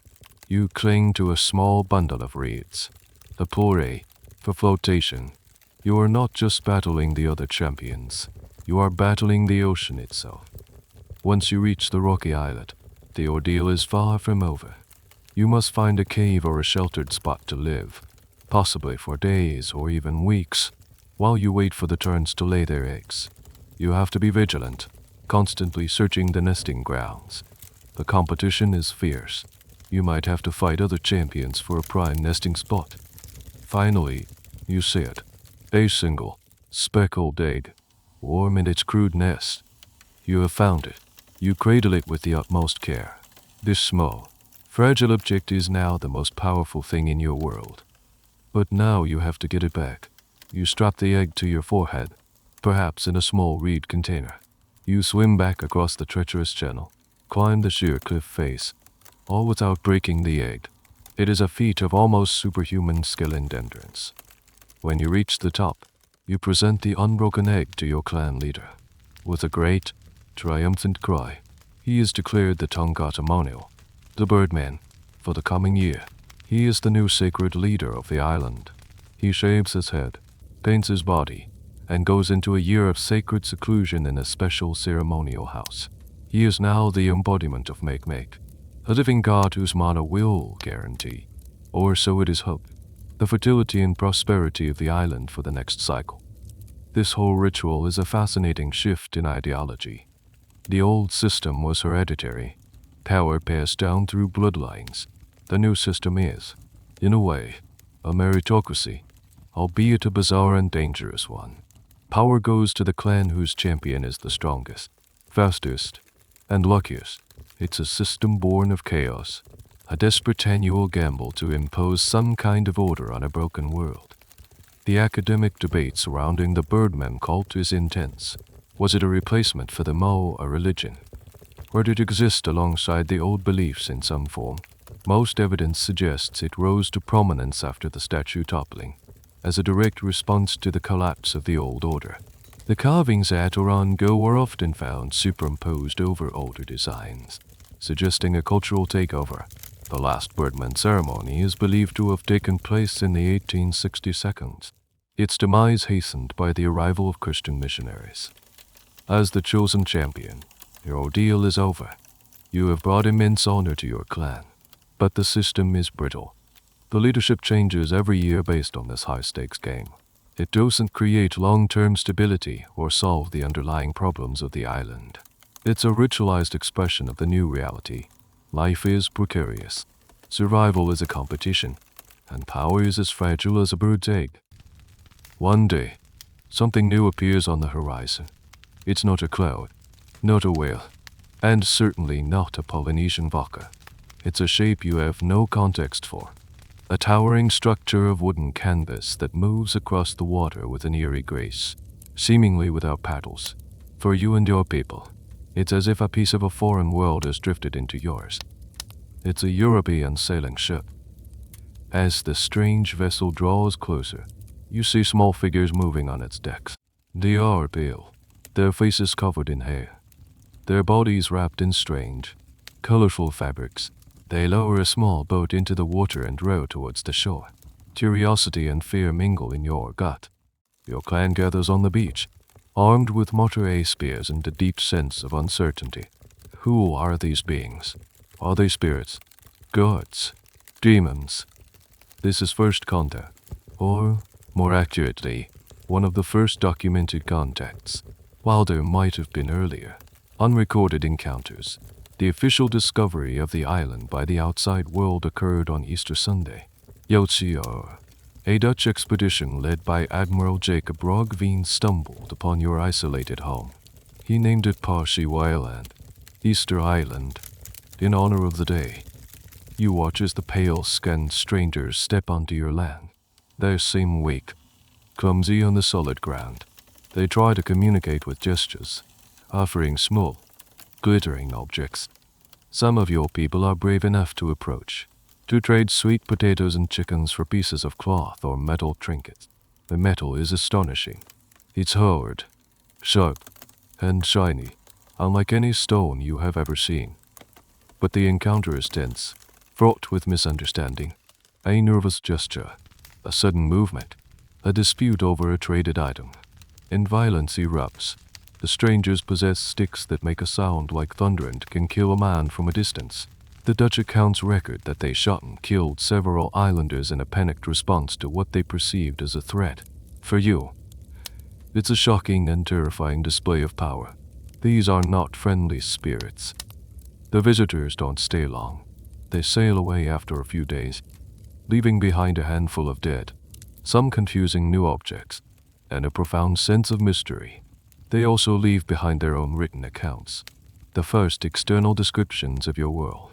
Rogveen and his crew described a barren, treeless landscape. They saw the giant Moai, some standing, many toppled, and were mystified. How could a seemingly impoverished people, lacking heavy timber and strong ropes, have created and erected such colossal statues? The central paradox of Easter Island was born in this very first encounter. Over the following decades, other ships will arrive. Spanish, British, French. Captain James Cook will visit in 1774. Each visit is a brave, Intense cultural collision. The visitors document what they see: a dwindling population, a land devoid of forest, and a people living in what they considered poverty and squalor. They described the toppled statues, a clear sign of the internal conflict that had racked your society. Here's a small, but deeply ironic detail from these encounters. The Europeans, with their massive wooden sailing ships, were utterly perplexed by the lack of trees. They could not conceive of how the Moai were moved without timber, yet they themselves were floating on a vessel made from a forest's worth of wood. Their presence was a living reminder of the very resource your people had exhausted. The historical debate here is subtle but important. Were these early European accounts entirely accurate? Or were they colored by their own cultural biases? They saw a fallen civilization, a primitive people, but they were only seeing a snapshot in time, the aftermath of a profound ecological and social crisis. They had no understanding of the complex society that had come before, the one that had flourished for centuries. Their journals became the official history, a story of decline and mystery told by outsiders who couldn't possibly grasp the full picture. You and your people are left to make sense of what has happened. The stories of these floating islands and their thunderstick-wielding inhabitants will be woven into your oral traditions. These visitors are a new factor, a strange and unpredictable force in your isolated world. They bring wondrous new materials like metal and cloth, but also new diseases to which you have no immunity. A common cold from a European sailor could sweep through your village like a plague. The arrival of these ships marks the beginning of the end for the Rapa Nui of old. Your isolation, once a prison, had also been a shield. Now, that shield has been breached. The fragile, broken society that survived the ecocide and the internal wars is about to face a new and even more destructive threat from the outside world. The whispers of lost cities are about to be drowned out by the noise of global history. The strange sails on the horizon become more frequent, though still rare. Each visit from a European or American ship is a double-edged sword. It brings the tantalizing prospect of trade. A single iron nail is more valuable to you than a dozen stone adzes, but it also brings disruption and disease, and it brings observers, men with journals and sketchbooks who are documenting your world, creating the image of Rapa Nui that will be presented to the rest of the planet. Through their eyes, your home is a ruined paradise. They write with a tone of astonishment and pity. They see a land of rolling, grassy hills, but they interpret it not as pastoral beauty but as environmental devastation. An island of grass is a common refrain, a landscape notable for what it lacks: trees. They note the ingenious stone chicken coops and the walled gardens, but see them as the desperate agriculture of a people who have lost the bounty of nature. The Moai are the ultimate source of their fascination and confusion. By the time of Captain Cook's visit in 1774, and even more so by the early 19th century, almost every single Moai on a coastal AHU has been toppled. The visitors sketch the scenes: giant stone faces lying in the dirt, their puka top-knots rolled away like discarded toys, the sacred platforms on which they stood crumbling and overgrown. To the European mind, it's a scene of profound decay, the ruins of a once great civilization that has mysteriously fallen. They ask you and your people, who built these? And you answer, our ancestors. But the explanation seems insufficient to them. How could your ancestors, who in the Europeans' view live in such a primitive state, have accomplished such a monumental feat? This disconnect gives birth to all sorts of wild, alternative theories that will plague the island's history for centuries. The idea that the statues were built by a lost race, by South Americans, even by extraterrestrials. The truth, that your own Polynesian ancestors did it, seemed too incredible for them to accept. This is a crucial point in the island's story, the creation of the historical record by outsiders. Your own history is preserved in oral traditions, in stories and chants passed down through generations. But this is a fluid, living history. The written accounts of the visitors become the fixed, authoritative version of your past, a version filtered through their own cultural lenses and lack of understanding. Here's a small, but telling detail of the cultural mistranslation. Many early visitors were obsessed with the idea of writing. They would see the Rongo tablets, wooden boards covered in a unique, undeciphered script, and assume they were historical records. They pressed the islanders to read them. In reality, the knowledge of how to read the script had already been lost, or was a specialized skill held by only a few.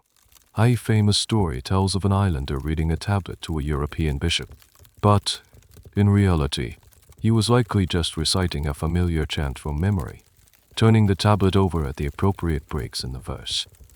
The visitor heard what he wanted to hear, a confirmation of a lost literary tradition. The academic world still grapples with the legacy of these early accounts. How much can we trust them? Historians must constantly cross-reference the journals of different visitors and compare them with the archaeological evidence and the surviving oral traditions to try and form a more balanced picture. For example, some early visitors described the islanders as peaceful and welcoming, while others described them as thievish and hostile. The truth is likely that your people's reaction depended heavily on the behavior of the visitors themselves. You live in this strange new reality. You are a subject of study, a curiosity. You see the visitors mapping your coastline, sketching your fallen statues, measuring your skulls. They are trying to piece together your story, but they are missing most of the pieces. They see the what? The barren land, the toppled Moai, but they can't possibly understand the why, the centuries of complex social dynamics, the religious fervor, the ecological cascade that lead you to this point. The image they create is of a failed state, a cautionary tale. They see you not as a resilient survivor of a profound catastrophe, but as the sad remnant of a people who destroyed their own home. You are a living ghost, inhabiting the ruins of your own golden age. This powerful, tragic narrative of a ruined paradise, first sketched out by these early visitors, will come to define Easter Island in the global imagination for the next 200 years. The story is just too good to resist. It is all the elements of a great drama, a remote, isolated island, a mysterious and ambitious people, colossal, enigmatic statues, and a dramatic, self-inflicted downfall. Over the 20th century, the notes and observations of those early visitors coalesce into a powerful, coherent, and deeply compelling narrative, the classic story of ecocide. This is the version of your story that becomes world famous. It's the one you've probably heard, the one told in blockbuster books and television documentaries. And it goes something like this. Your people, the Rapa Nui, arrived on a lush, forested paradise. For centuries, you lived in harmony with the land. Then, sometime around the year 1200 AD, a cultural obsession took hold, driven by a competitive mania between rival clans. You began to build the Moai.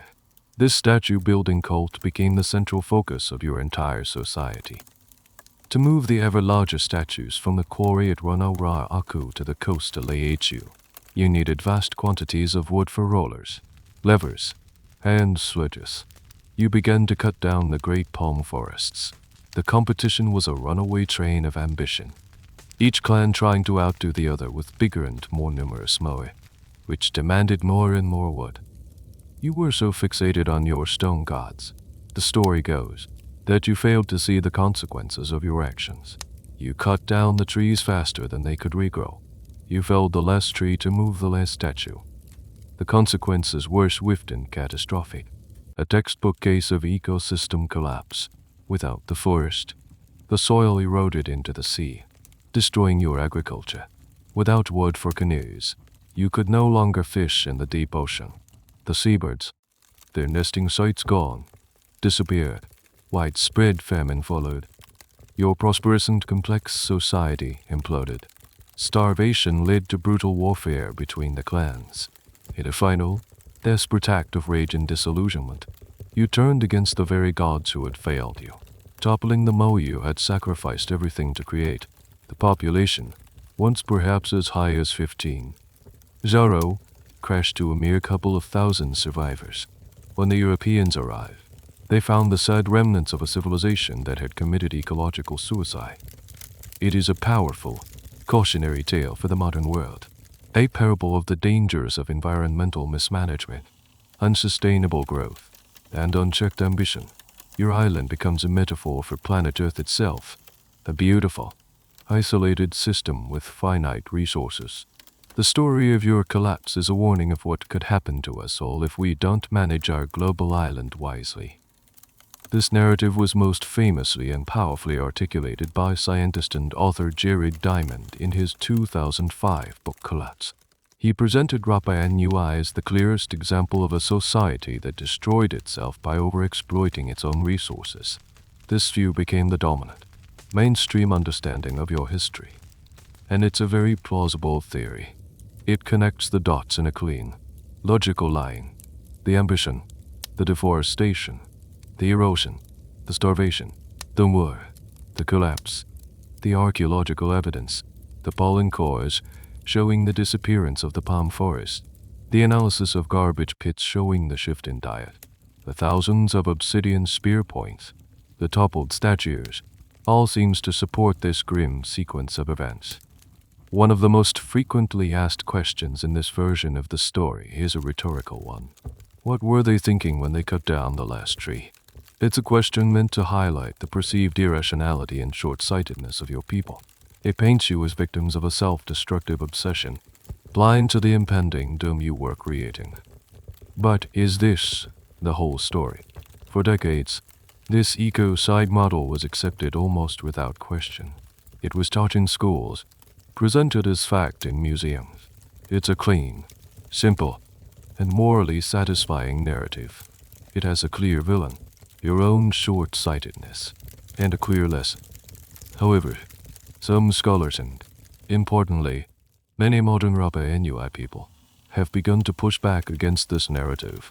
They argue that it's too simple, that it paints your ancestors as uniquely foolish, and that it conveniently ignores other factors that may have contributed to the collapse. They ask, what if the story is more complicated? What if there were other culprits besides your own ambition? The classic ecocide story is a powerful framework, but like a Moai, it is rigid and carved from a single perspective. For you, living through it, was it really that simple? Did you really not see what was happening? Or were you grappling with a host of problems, a perfect storm of challenges that were far more complex than just a fixation on statues? The neat and tidy parable is beginning to show some cracks. The classic ecocide story has a clear villain. You, your ambition, your short-sightedness. But what if there was another culprit? A silent, furry, incredibly destructive accomplice. A creature that arrived with you on the very first canoes, hidden away amongst the taro roots and sweet potatoes. Let's talk about the rat. Specifically, the Polynesian rat, Rata sexulans. It was a stowaway, an unintentional passenger on nearly every voyage of Polynesian expansion across the Pacific. And when it arrived on Rapa Nui, an island with no natural predators to keep it in check, it found a paradise.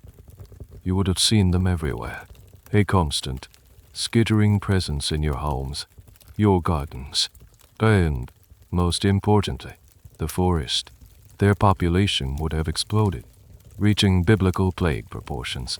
Some scientific models estimate that at its peak, the rat population on the island could have been in the millions. What did they eat?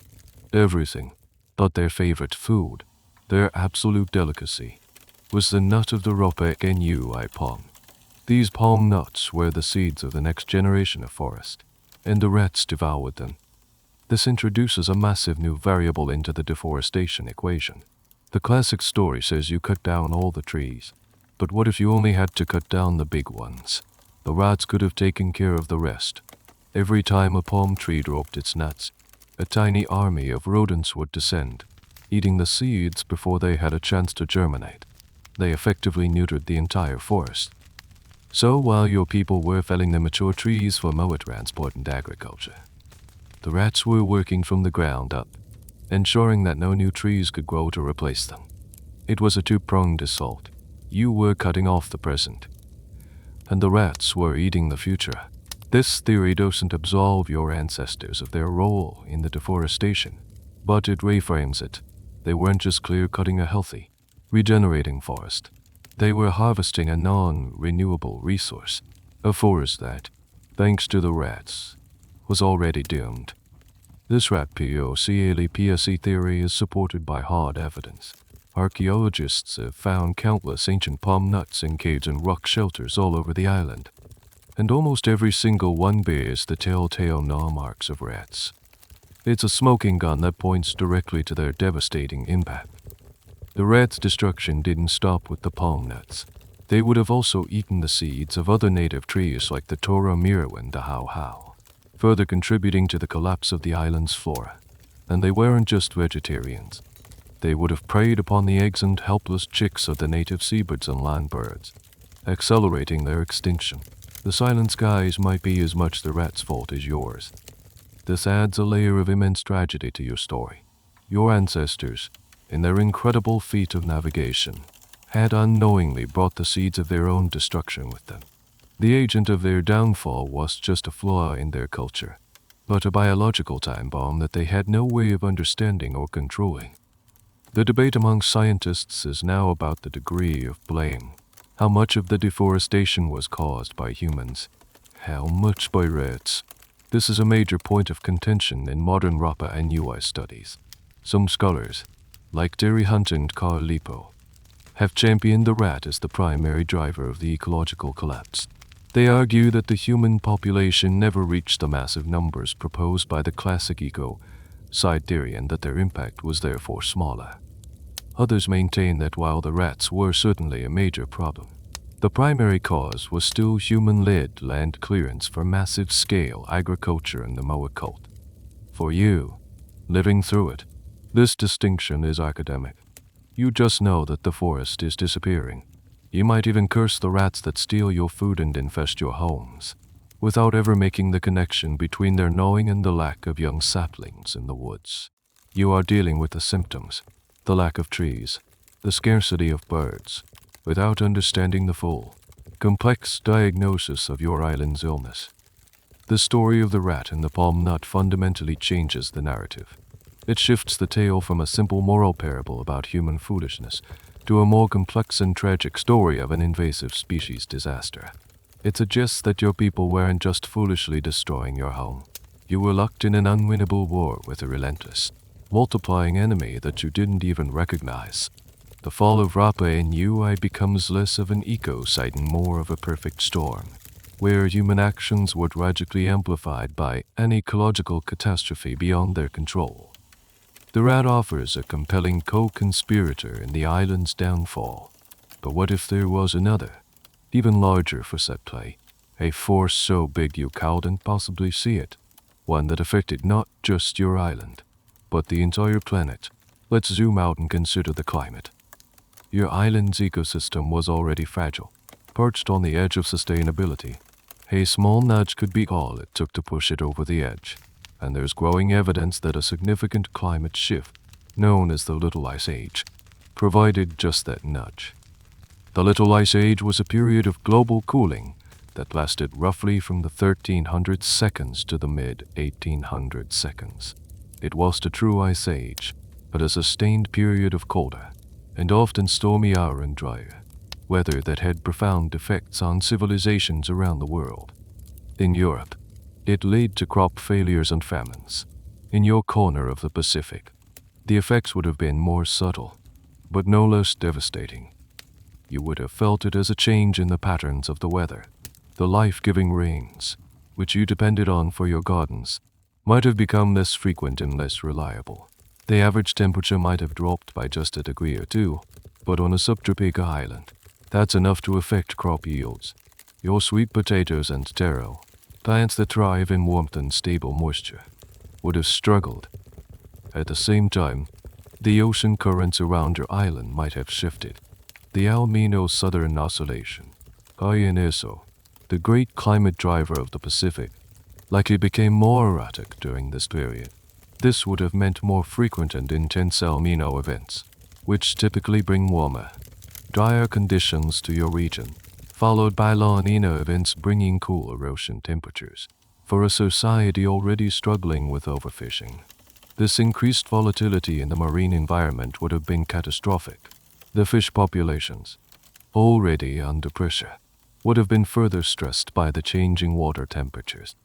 So, at the very moment your society was placing the most strain on its resources, with a growing population, an accelerating Moai building competition, and a plague of rats, the underlying environmental conditions were also deteriorating. It's a perfect storm scenario. You're trying to sail a leaky boat, and a storm rolls in. This climate change theory offers another powerful challenge to the simple ecocide narrative. It suggests that your society didn't just collapse under the weight of its own mistakes, but that you were also a victim of bad luck and bad timing. You were hit with a triple whammy: self-inflicted resource depletion, an invasive species disaster, and a significant, long-term drought cooling period. How do we know this? The evidence is not in the Moai, but in the mud.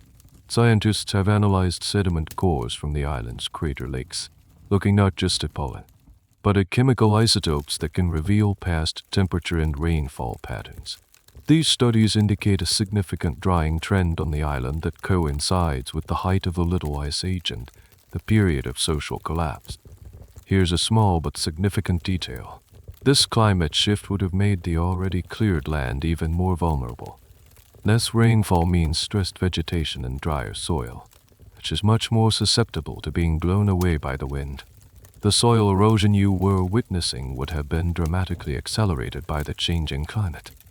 The debate among academics here is, once again, one of emphasis.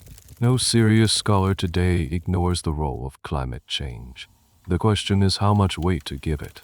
Was it the primary cause of the collapse, the final push that sent a stressed society over the cliff, or was it a secondary factor, an accelerator of a collapse that was already inevitable due to the internal dynamics of deforestation and population growth? The ecocide proponents would argue that a more resilient, forested island could have weathered the climate shift more effectively. The climate change proponents would argue that even a well-managed society would have struggled to survive such a prolonged environmental downturn. For you, living through this period, the world just feels like it's falling apart. You don't know about global climate patterns. You just know that the rains are failing, the gardens are producing less, and the sea is giving up fewer fish. You might blame the angry ancestors or the failure of your chiefs. You might try to appease the gods with ever larger statues. You are looking for a spiritual cause for a problem that is, at least in part, climatological. You are a sailor caught in a storm, trying to fix it by praying to the sea instead of mending the sail. Your story becomes not just a parable of human folly, but a tragic example of a society overwhelmed by forces far beyond its control. So where does this leave us? The clean, simple parable of self-destruction has been shattered, replaced by a messier, more complex, and altogether more human story. The classic ecocide model is a powerful warning, but it's no longer the only story being told. A new, more nuanced picture of your past is emerging, one that doesn't necessarily absolve your ancestors of their mistakes, but places them in a much broader context. Let's try to assemble this more complicated truth. You're a Polynesian, part of the most successful and widespread expansion of seafaring people in human history. Your ancestors were not reckless fools. They were master navigators and expert survivalists. They arrived on an island that was green and bountiful, but also profoundly isolated and ecologically fragile from the very beginning. It had limited biodiversity, and its iconic palm forest, while magnificent, may have already been struggling to regenerate in the island's marginal climate. Your society flourished for centuries. You developed a complex social structure, a unique and powerful artistic tradition, and sophisticated agricultural techniques. The Moai were not just a product of competitive madness. They were the spiritual glue that held your society together, a profound expression of your connection to your lineage and the land. The building and moving of the statues was a form of collective social work that reinforced community bonds and displayed the mana of the leaders. For a long time, this system worked. But you also brought stowaways. The Polynesian riff, an invasive species you couldn't control, began its silent, relentless war on the island's ecosystem.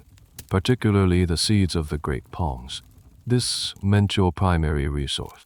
The forest was not regenerating. It had become a finite commodity, like oil. Then, as your population grew and the interclan rivalry for prestige intensified, you began to harvest this non-renewable forest at an unsustainable rate. The demand for timber for Moai transport, canoes, and firewood, combined with clearing land for agriculture, began to strip the island bare. This wasn't a sudden act of madness, but a slow-motion crisis unfolding over generations. Just as your society was reaching its peak of population and resource consumption, the global climate shifted. The Little Ice Age brought cooler, drier, and more erratic weather, stressing your agriculture, disrupting the marine food web, and accelerating the erosion of your denuded soil. This perfect storm of internal pressures, population, competition, invasive species, threats, and external shocks, climate change, led to the collapse. The system could no longer support itself. The famine, warfare, and the toppling of the Moai were the predictable, tragic results of a society hitting the absolute limits of its environment. It wasn't a simple case of they cut down the last tree to build a statue. It was a case of a society trying to maintain its traditions on social structure in the face of a cascading series of disasters, some of their own making, some not. This more complex theory is what many archaeologists, like Terry Hunt and Carl Lipo, argue for. They contend that the population of the island never reached the huge numbers of 15, 0 to 20, 0, that the classic model requires. They propose a smaller, more stable population that was ultimately overwhelmed by an ecological catastrophe that was more to do with threats and climate than with their own cultural failings. This reinterpretation is, as you can imagine, a subject of fierce academic debate. Some scholars accuse the new theorists of trying to create a noble savage narrative, absolving the Rapa Nui of any responsibility. They argue that this new model downplays the very real evidence of massive human impact, like the thousands of obsidian spearheads or the sheer scale of the Moai enterprise. The truth, as is often the case, likely lies somewhere in the middle. It's not a simple case of either or, it's all of the above. This revised story changes the lesson of Easter Island. It's no longer just a simple parable about the dangers of overconsumption. It becomes a story about resilience, adaptation, and the complex interplay between human culture and the environment. It shows how even a brilliant and resourceful people can be brought to their knees by a combination of internal flaws, unforeseen biological threats, and unpredictable environmental change. Your story is not one of stupidity, but of tragedy, a story of a people who built gods of stone, but were ultimately defeated by a pest, the drought, and the limitations of their own island world.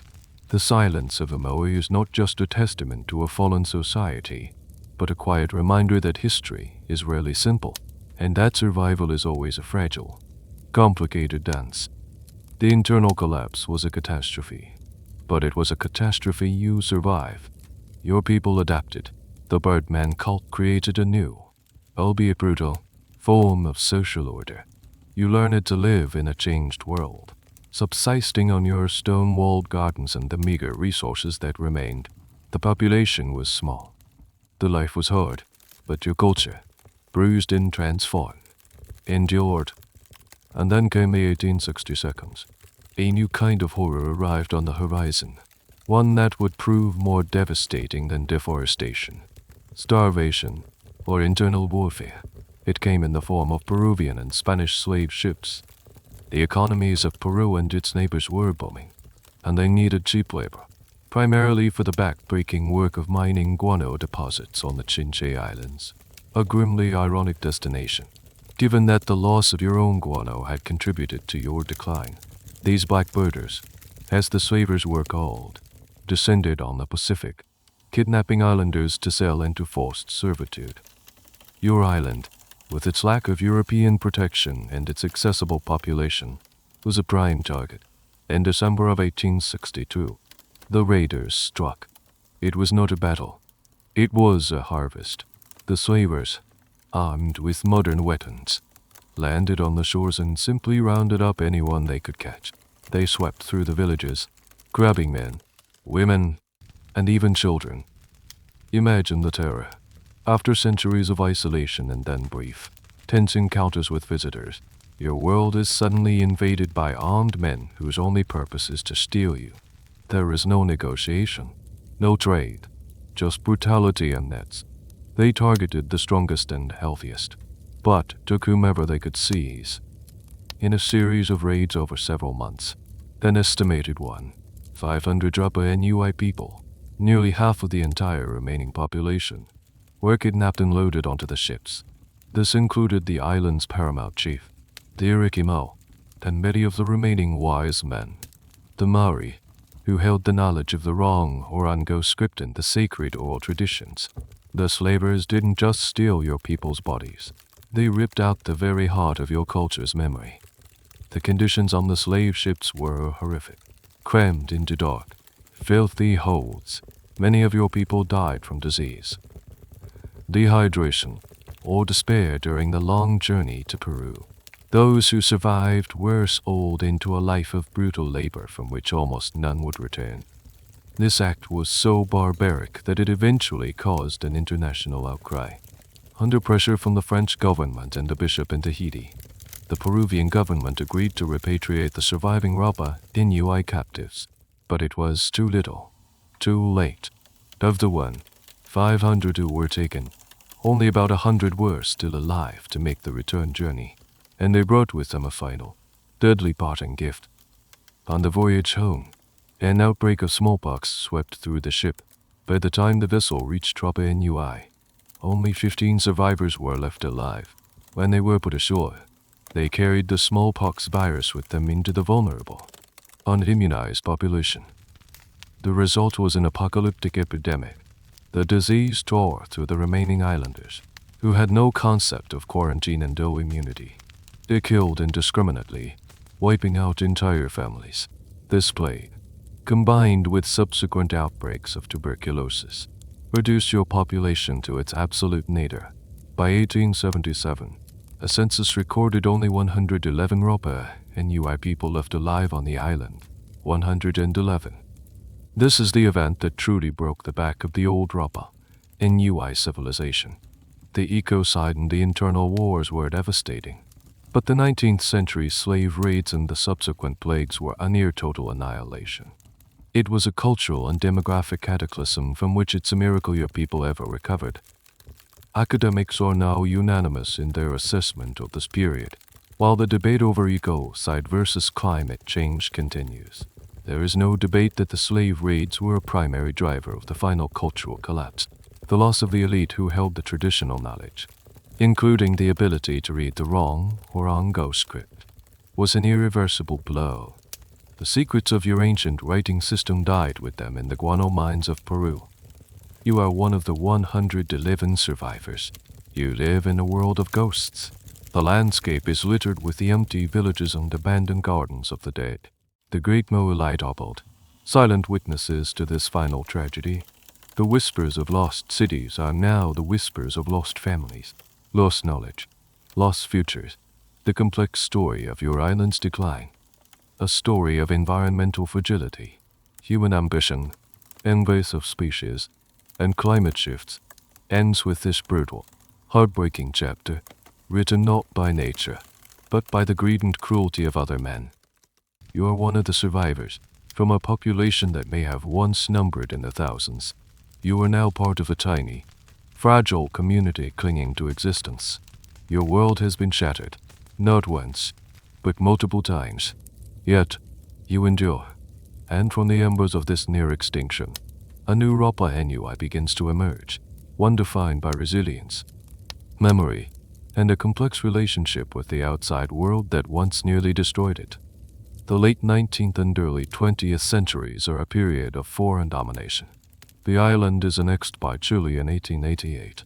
For many decades, it is effectively leased out to a Scottish-Chilean sheep company, which turns the entire island into a massive ranch. The surviving Rapa Nui people are confined to a small settlement, Pangaroa, forbidden from freely accessing most of their ancestral lands. You are a stranger in your own home, watching as thousands of sheep graze over the sacred sites and crumbling AHU. But even in this period of subjugation, the culture does not die. It goes underground. The old stories are still told in secret. The language is kept alive. The memory of what was lost is nurtured. Your people develop a fierce determination to survive not just as individuals, but as a culture. The turning point comes in the mid-20th century. A famous Norwegian adventurer and ethnographer, Thor Heyerdahl, arrives on the island. His 1957 expedition and subsequent best-selling book, Pteu, bring Rapa Nui back into the global spotlight. Heyerdahl's theories, particularly his now largely discredited idea that the island was settled from South America, were controversial, but his work had an undeniable effect. It sparked a new wave of archaeological interest and, crucially, tourism. The arrival of the first commercial airplane in 1967 changes everything. Your isolation, once a defining feature of your existence, is over for good. Tourists begin to arrive, drawn by the mystery of the Moai and the romantic, tragic story of your past. This influx brings money and a new kind of economy. You and your children begin to work as tour guides, as artisans carving small wooden replicas of Moai, as hotel owners. It's a strange and complex transformation. The very culture that was once private and sacred is now your primary economic asset. You share the stories of your ancestors with visitors from all over the world. You guide them through the quarry at Rano Raraku and explain the mystery of the walking statues. Your past has become your future. This era also sees the beginnings of a cultural renaissance, with the newfound global attention and a growing sense of political empowerment. Your people begin a conscious effort to reclaim and restore your heritage. The most visible sign of this is the re-erection of the Moai.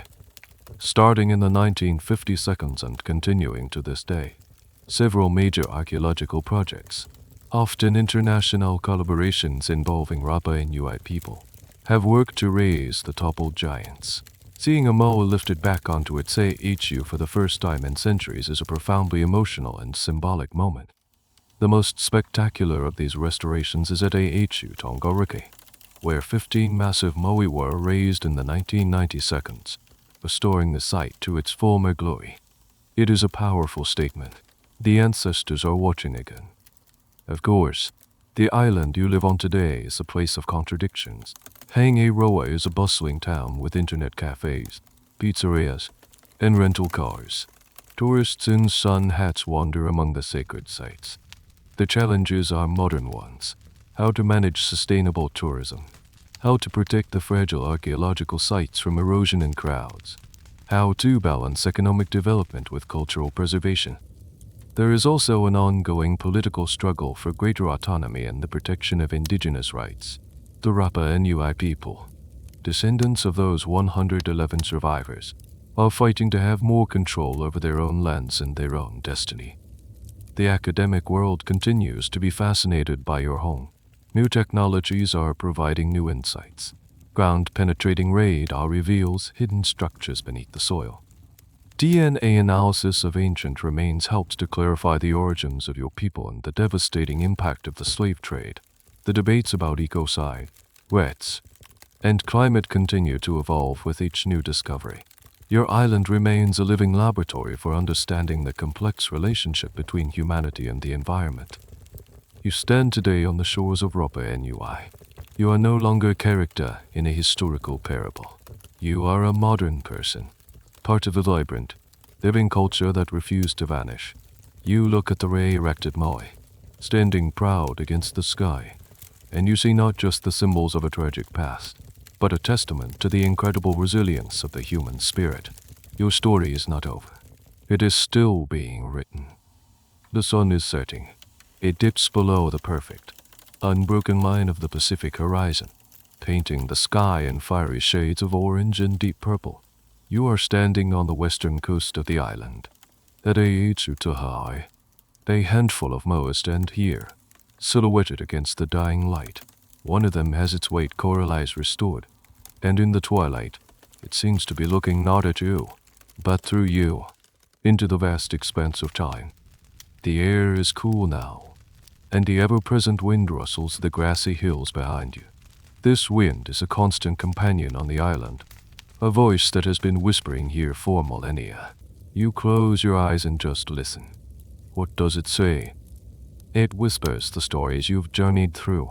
You can almost hear the rhythmic chant of the first Polynesian navigators, reading the swells and the stars.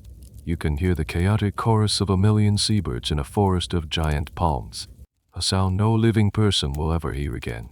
The wind carries the ghost of a sound, the steady, percussive tap-tap-tapping of stone toki on volcanic tuff, the sound of a faith so strong it could move mountains of rock.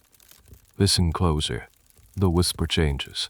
It becomes the sound of a great tree crashing to the forest floor, a sound of triumph and of tragedy. It carries the strained grunts and coordinated shouts of your people as they walk to God across the land, a spectacle of ingenuity and obsession. It carries the desperate prayers of a people facing a creeping hunger, pleading with their stone ancestors for a miracle that never comes. The whisper grows darker. It's the sound of rage, the sickening thud of a Moai being toppled, a revolution against a failed faith. It's the frantic, high-stakes cry of the birdman competition, a society gambling its future on the finding of a single fragile egg. It's the terrified shouts as the slave ships arrive, the sound of pure horror that tore the soul from your community. But the whisper doesn't end in despair. It carries on. It's the quiet murmur of the 111 survivors, huddling together, keeping their language and their stories alive against all odds. It's the sound of the first airplane landing, the noise of the outside world arriving for good. It's the groan of cranes and the cheer of your modern community as a Moai is lifted to its feet again, a symbol not of the past's folly, but of the future's resilience. This is the lesson the Moai whisper on the wing.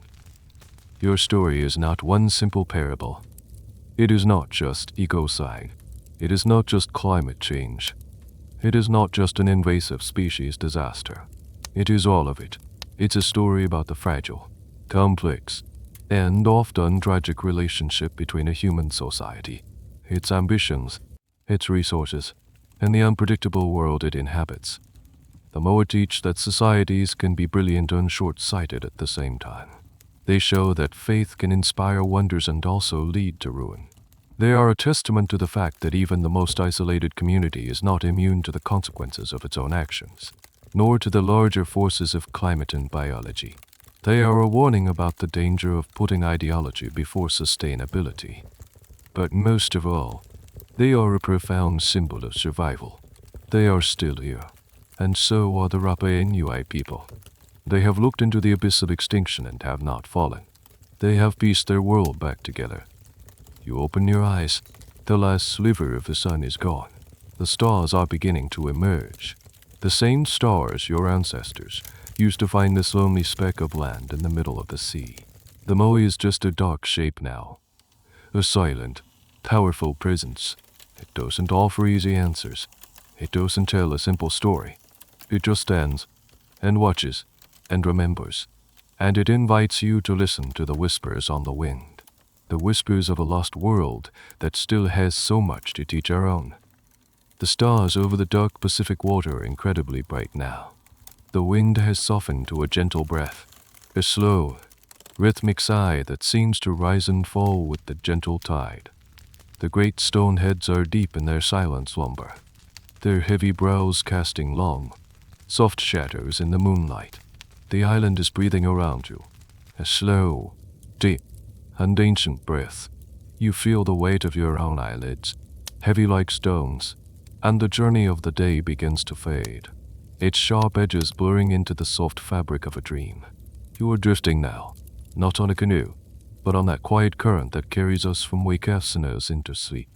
The stories of the past are being told, their echoes now dissolving into the peaceful hum of the night. There is no more struggle, no more conflict, only the profound and dreamlike calm of the island at rest. You feel yourself sinking into a deep comfort, a sense of peace that settles over you like a warm blanket. The last thoughts of the day are gentle ones, of resilience, of time, of the quiet strength of things that endure. Let the gentle rocking of this island cradle you as you drift further and further into a deep and restorative sleep. The whispers have faded. Now, there is only stillness.